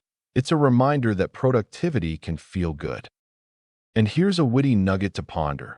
You don't rise to the level of your goals. You fall to the level of your programming. Shifting gears from hard work to smart work isn't a distant dream. It's a choice waiting for you at the next bend in the road. Metaphor: sailing with the wind versus rowing against it. Picture yourself on a small boat, the sun warming your face, the water gently lapping at the sides. You're not scrambling to row or battling the waves. Instead, you're resting your hands on the tiller, feeling the wind fill the sails, pushing you forward without strain. It's a quiet freedom, like the world has subtly shifted to support your path. Maybe you've had days where your efforts felt like pushing a boulder uphill, sweat never seeming enough to make a dent. But here, with the wind at your back, effort transforms into ease, and the journey feels almost like a dance with nature instead of a war against it. That image sticks with you because it taps into a deep truth. Sometimes, things flow when you stop pushing so hard. You've probably noticed moments when everything clicks together, and other times it's as if the universe has locked its doors just to watch you struggle. These calm sailing moments aren't luck. They happen when you align yourself with the natural forces already in motion. Resisting them feels like rowing upstream in a flooded river, exhausting and fruitless. But when you sense the wind's direction and let it do the heavy lifting, it's not about passivity. It's about smart participation. Effort without alignment can burn you out. Think about trying to meet a deadline while every distraction, every doubt, pulls you off course. It's like you're rowing hard, but the current keeps pushing you back. That's the difference between struggling against life's tide and harnessing the momentum the world quietly offers. Sailing with the wind means choosing your battles and trusting the timing. It's not about giving up, but about moving on the right current, not just any current. We all know someone who fights tooth and nail against every challenge, like a hamster on a wheel. They work late, hustle hard, and push until something gives, usually their health or happiness. On the other side are those who seem to glide through obstacles, making quantum leaps with less obvious effort. The secret isn't magic or privilege, it's understanding the rhythm of the wind and using it to their advantage. Life has patterns, moods, and energies much like the sea's tides. When you match your actions with these rhythms, your efforts multiply instead of cancel out. Struggle often stems from ignoring internal signals or external conditions. You might be passionate about a goal, But if your energy is low or circumstances aren't ready, pushing harder won't help. It's like rowing against a strong wind. You're just wearing yourself down. Instead, paying attention to when those winds shift lets you decide if it's time to rest, rethink, or relaunch. The idea isn't to be passive and wait forever. It's smarter than that. It's about finding moments when moving forward feels powerful and natural. This doesn't mean success happens overnight or without effort. On the contrary, catching the wind still needs trust and preparation. You have to set your sails right, adjust your course, and maybe even change direction. But once that wind catches your sails, you travel farther and faster with less resistance. Imagine your beliefs as tinted sunglasses. Rowing against the wind is wearing shades that distort reality and drain energy, while sailing with the wind means choosing lenses that brighten your view and reveal potential instead of obstacles. In real life, this could look like tuning into your peak focus times at work instead of forcing yourself through a foggy morning, or stepping back from a fight in a relationship to feel when hearts soften rather than escalate. When you learn to catch these personal wins, the struggle eases, and forward motion becomes a dance rather than a battle. It's less about brute strength and more about awareness and adjustment. Start by paying attention to your energy levels and mood shifts throughout the day. Notice which activities feel effortless and which ones drain you. There's a subtle rhythm in when your mind is sharpest, your creativity peaks, or your patience thins out. These signals are like the wind's whispers, clues about when it's best to push forward or pause. Journaling can help here. Jot down moments when things flow easily and contrast them with times when you found yourself slogging through. Next, consider where external factors play a part. Sometimes the wind comes from other people, timing, or even the state of the world around you. If you're launching a project, is the market ready? If you're healing from a loss, is your support system in place? Aligning with these external rhythms means not rushing when the conditions are off. It's about patience and preparation, not stalling forever. When the signals align, the wind fills your sails. You take that as your cue to act with full force. And finally, practice tiny experiments. When you feel resistance, don't immediately barge through. Instead, try adjusting your approach. Change your schedule, shift your attitude, or even alter your environment. These small tweaks give you information on how the current is flowing. Over time, you'll get better at reading the wind and less likely to waste your time and energy rowing against it. Try this as a simple ritual. Before starting your day or any big task, take a moment to ask yourself, is this the wind's moment, or am I rowing upstream? It might be the difference between exhaustion and effortless progress. Sometimes the wisest move is to rest, rethink, or redirect rather than battle headlong. Catching the wind isn't about avoiding work. It's about doing work that moves you forward, not backward. Reflection: where are you grinding when you could be gliding? Ever find yourself hitting your forehead against the wall, thinking you just have to push harder? Maybe it's that moment when you're grinding away at a project, forcing every bit of progress with relentless effort, while deep down, there's a quiet voice telling you, there's a smoother way. We often mistake struggle for progress because our habits are like old, familiar shoes, worn but comfortable, even if they hurt. Our minds have been wired to believe that effort equals worth, that pushing through is how success is made. But what if a lot of that effort isn't actually necessary? What if you're unknowingly physically and mentally fighting against the flow instead of riding with it?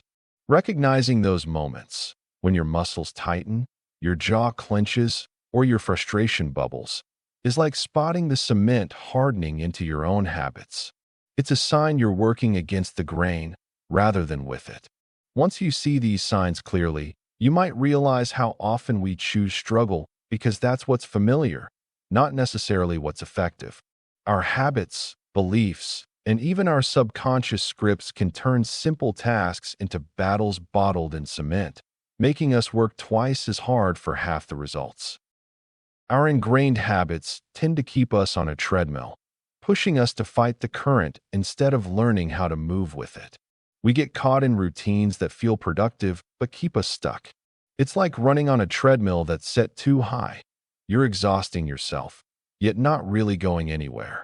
Maybe you're stuck in endless meetings, working late into the night, or forcing connections that fizzle out rather than letting things flow naturally. These patterns form because of what we've learned over the years, that effort is the only way to make things happen. Even our beliefs act like sunglasses, tinting how we see the world.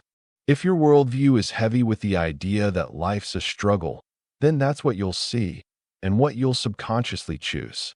So, examining where you're pushing too hard, fighting against your own rhythm, can open up surprising shifts. Sometimes, what you need isn't more effort, but a tiny nudge to loosen your grip and allow life to move through you instead of against you. Reflecting on your patterns can be eye-opening. Are there areas where you're forcing solutions, pushing ideas, or trying to control outcomes?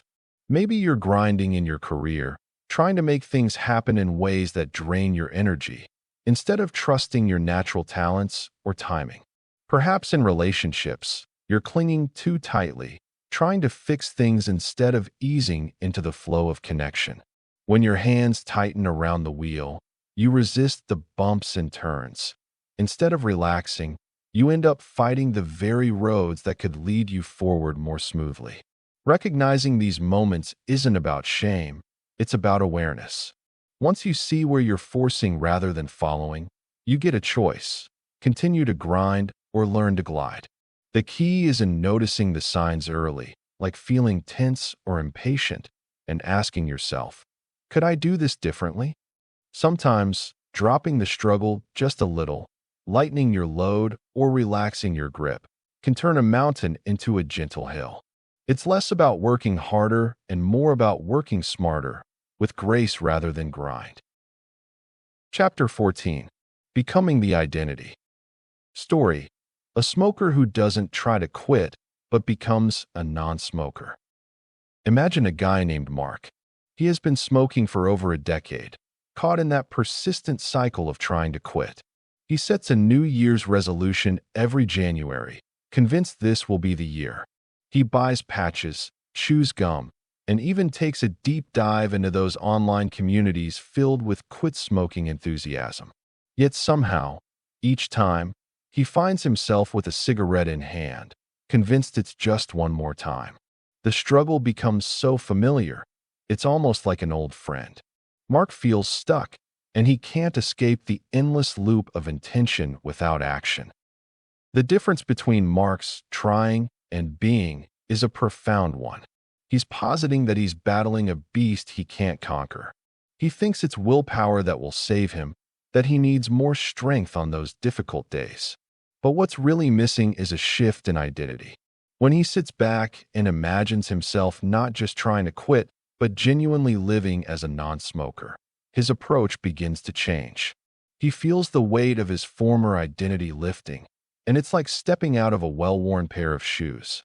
The real transformation happens not in the physical act of quitting, but in how he sees himself. Becoming a non-smoker is not akin to slapping a new coat of paint on an old house. Rather, it means tearing down that old structure and building something fresh and exciting. It's about crafting a version of yourself that sees the world differently. Think about it. When you change the lens through which you view your habits, the habits themselves begin to shift. Those late-night cravings? They aren't insatiable demands, but whispers from an old identity seeking recognition. When Mark finally begins to identify as a non-smoker, those cravings feel less like a prison and more like a leftover movie reel that's no longer in theaters. This process is internal and can be surprisingly nurturing.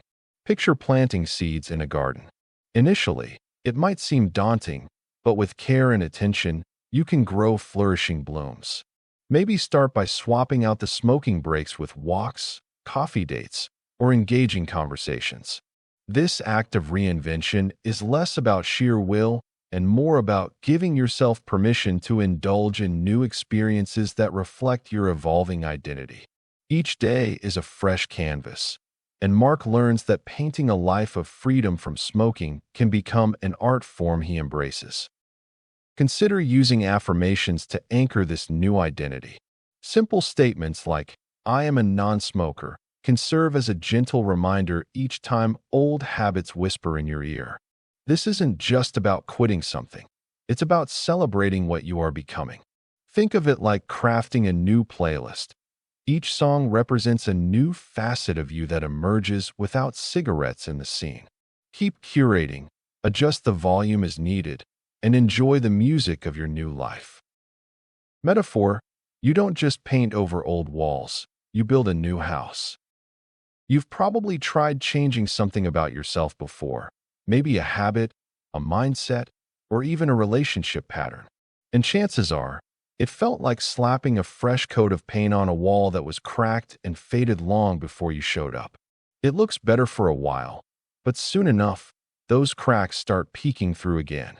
That's because repainting old walls only covers up what's already there.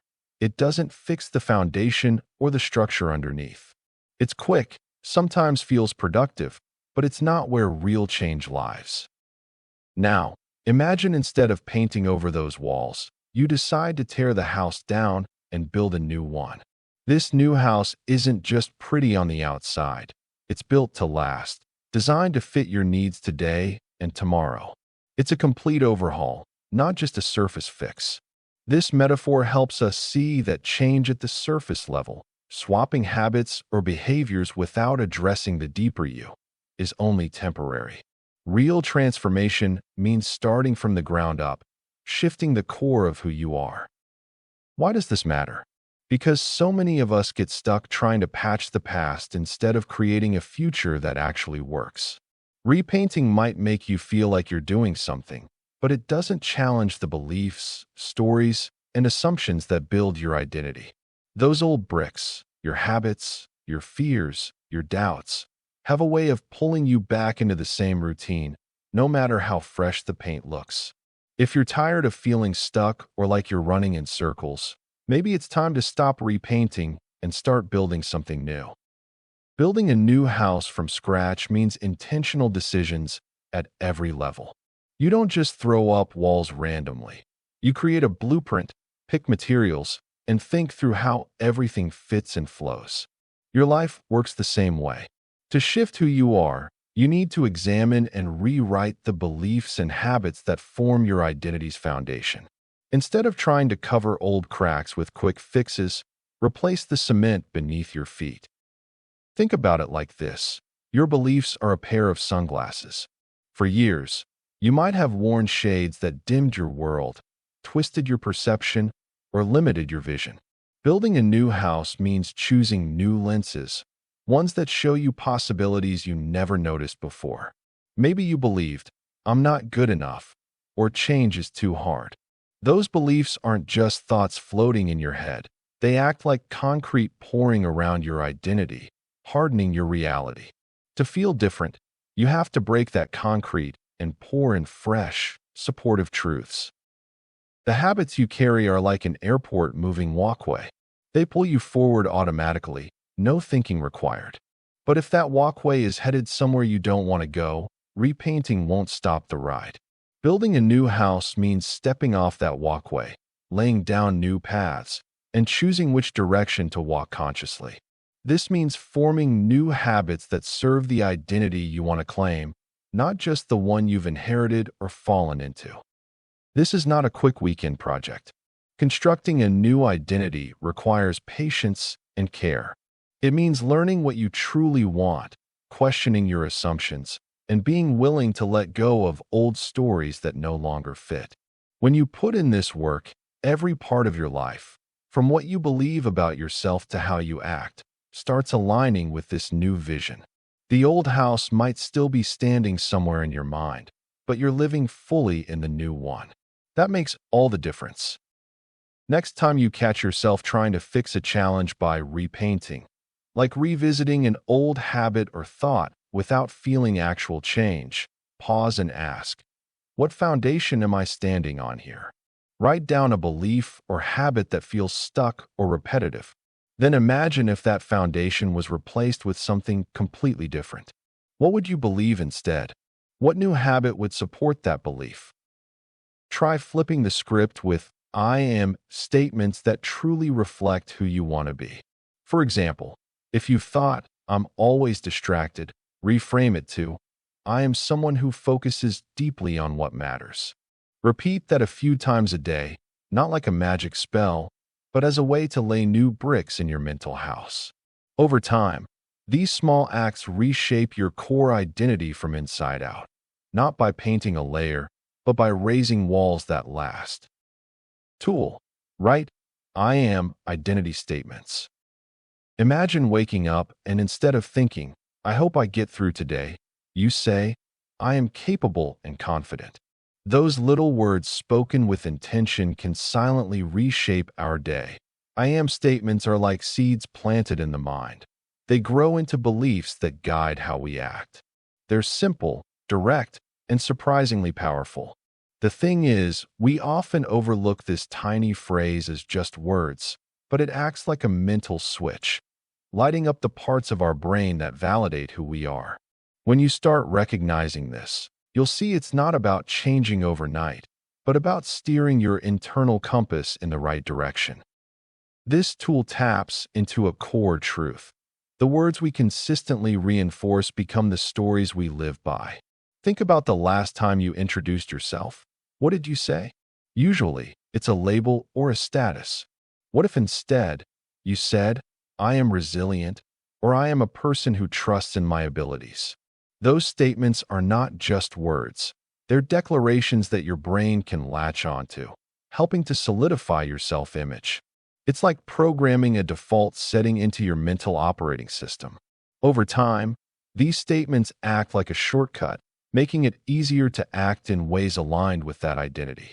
So, instead of waiting to feel like the person you want to be, you start affirming it, turning belief into behavior, habit into identity. Many find that starting with simple, clear I am statements makes a noticeable difference.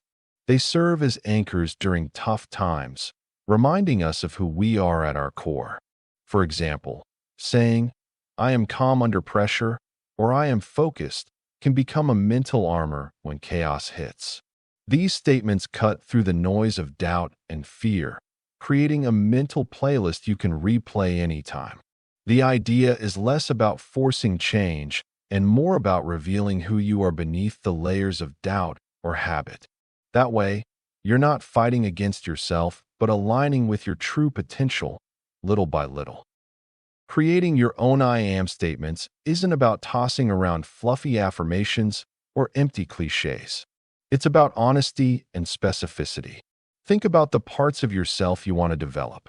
Do you want to be learned, caring, brave, or disciplined? Start by identifying your core desires or the qualities you wish to embody. Then, craft statements that feel authentic and believable.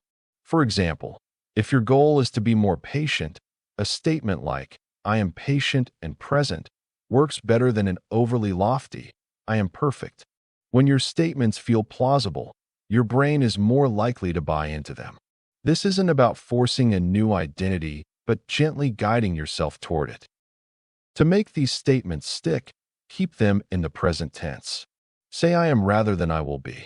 That small tweak signals to your brain that this is a current reality, not some distant goal.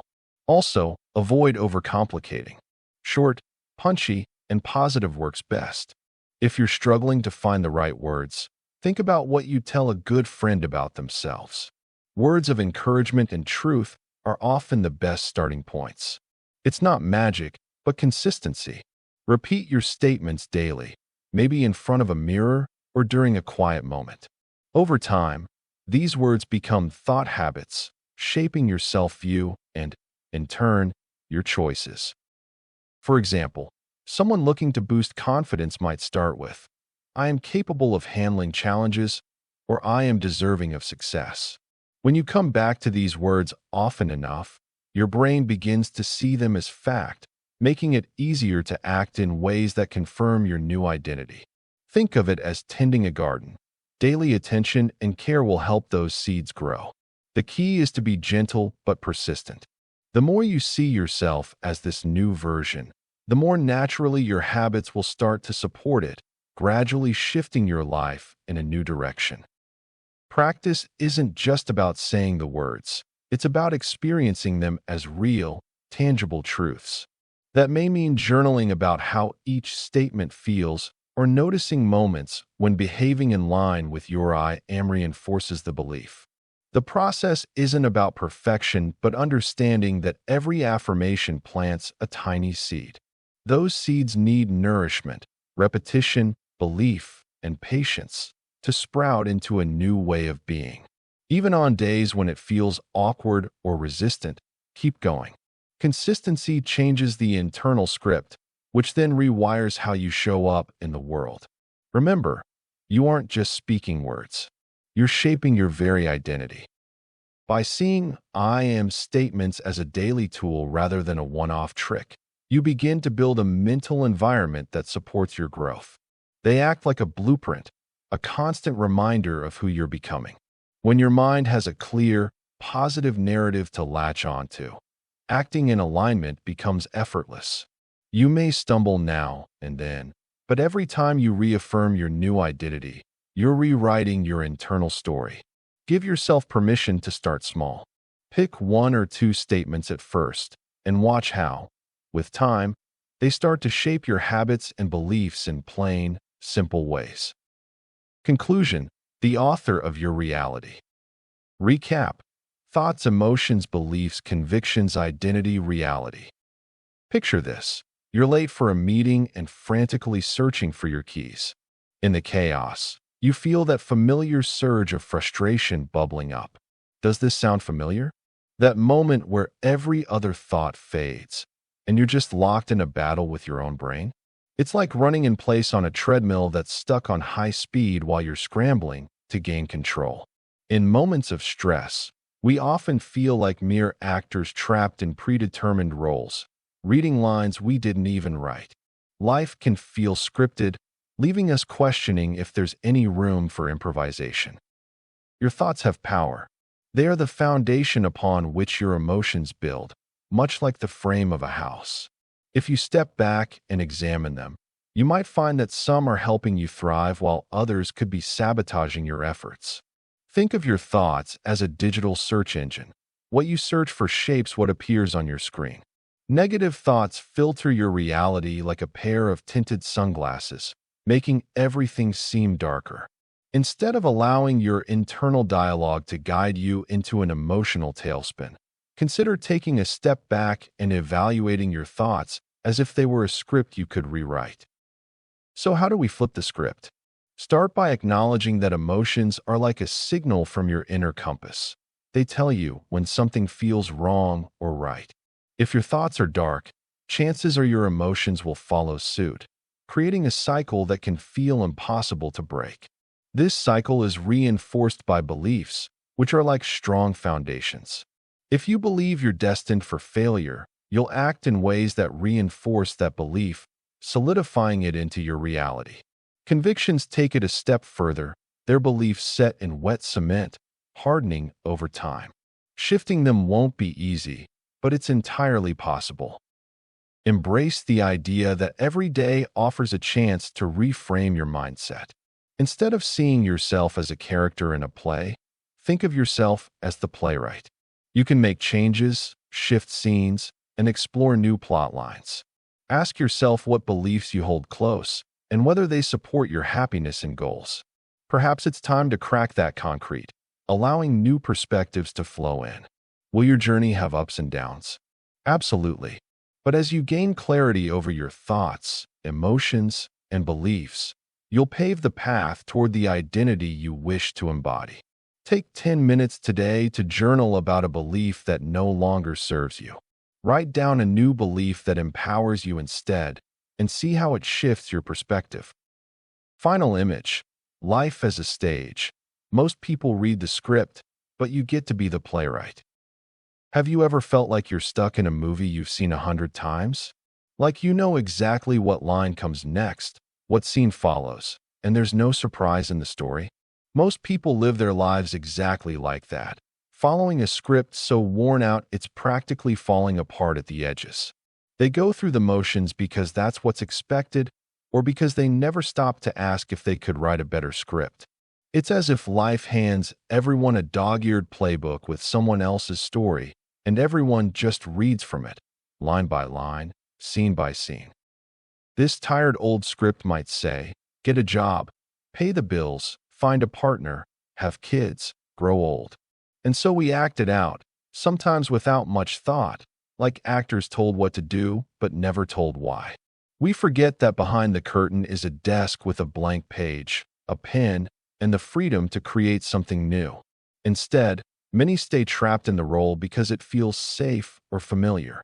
The truth is, the stage is set, but the script isn't written in stone. It's a default, not a destiny. The tricky part is that we've been conditioned to believe that reading the script is the only way. From a young age, rules, expectations, and routines are handed down like lines in a play. We're often unaware that this script shapes our thoughts, choices, and even feelings. It's like wearing sunglasses that tint every moment according to someone else's vision. Those sunglasses make it hard to see the scenery clearly or to even know that the color can change. Most people never take off those shades to peek at what's real behind them. Now, here's where things get interesting. Imagine taking that metaphorical pen from the side and stepping into the spotlight, not just reading lines, but deciding what those lines say. Writing your script means daring to imagine that life isn't something you passively follow, but something you actively create. You're no longer merely an actor playing a role you were given. You become the author of your reality. This shift isn't about grand gestures or rewriting your whole life overnight. It's about small acts of courage, like choosing to question the script or scribbling new scenes in the margins. Being the playwright means recognizing that your thoughts shape your feelings influence your beliefs, and those beliefs are the foundation of your whole story. Think of your brain like a search engine that keeps pulling up the same routines, memories, and habits because that's what it learned to expect. When you decide to write new code, new thoughts and stories, you change the whole game. Suddenly, the pages are blank, and you get to decide what belongs on them. You get to craft scenes that make your heart race, characters who inspire you, and dialogues that reflect who you are becoming.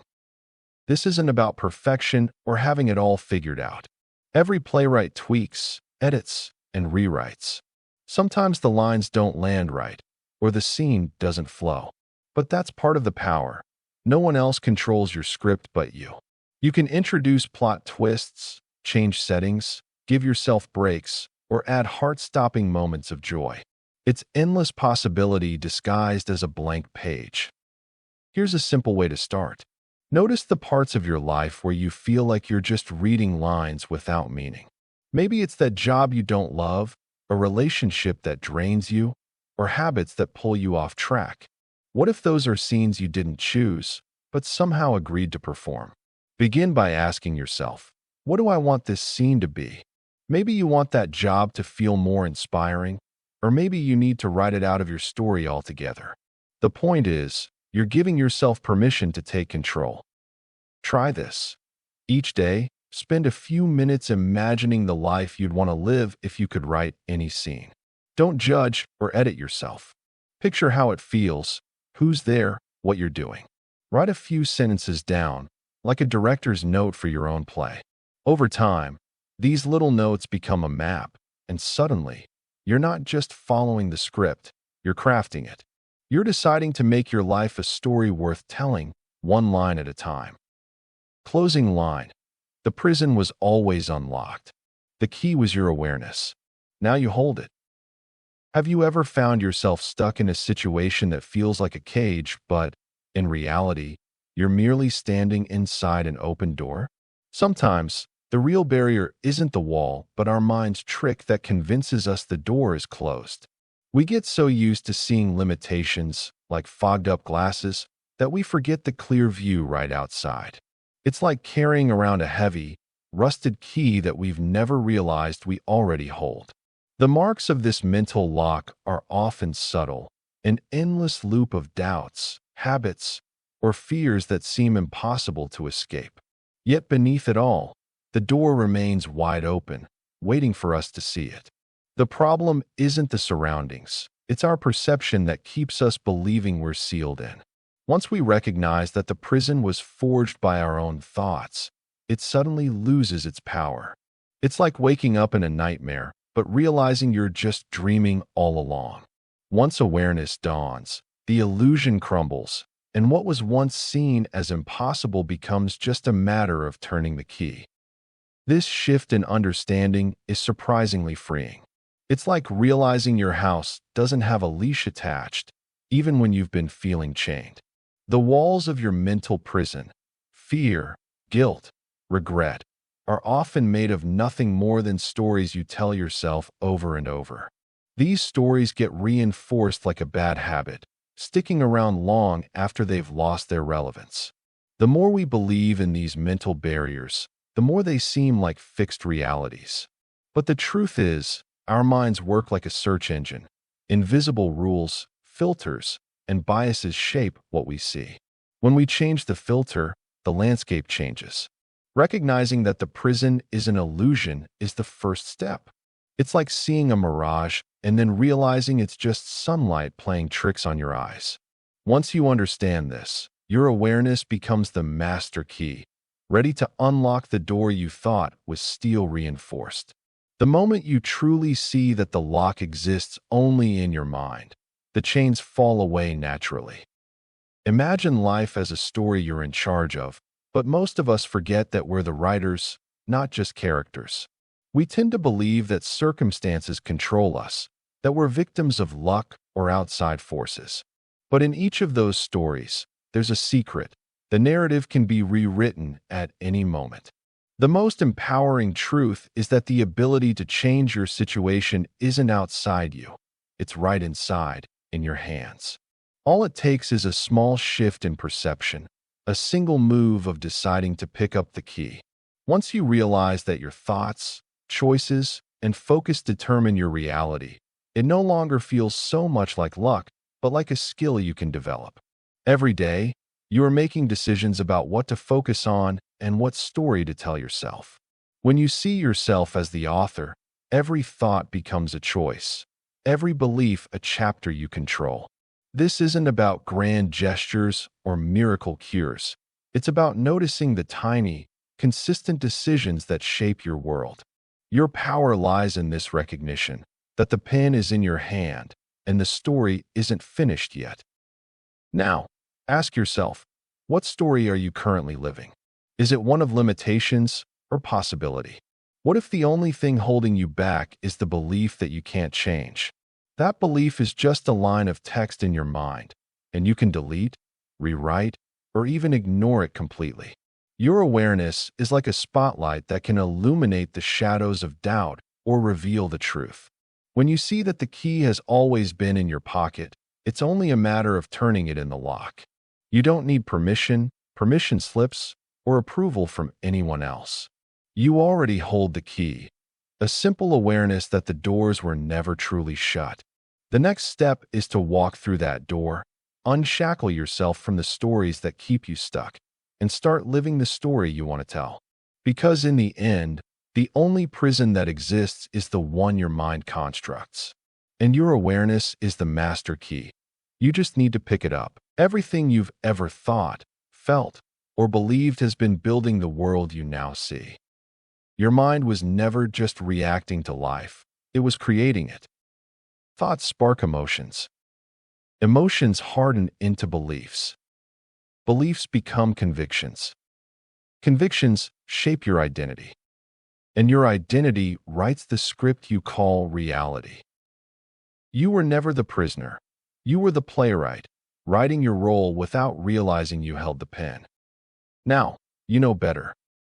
You can choose thoughts that serve you, beliefs that free you, emotions that empower you. You can choose what kind of story unfolds next. Life isn't waiting to give you permission. It's waiting for your direction. So take the pen back. Reprogram the script. And remember, the prison was always unlocked. The key was your awareness. Now you hold it.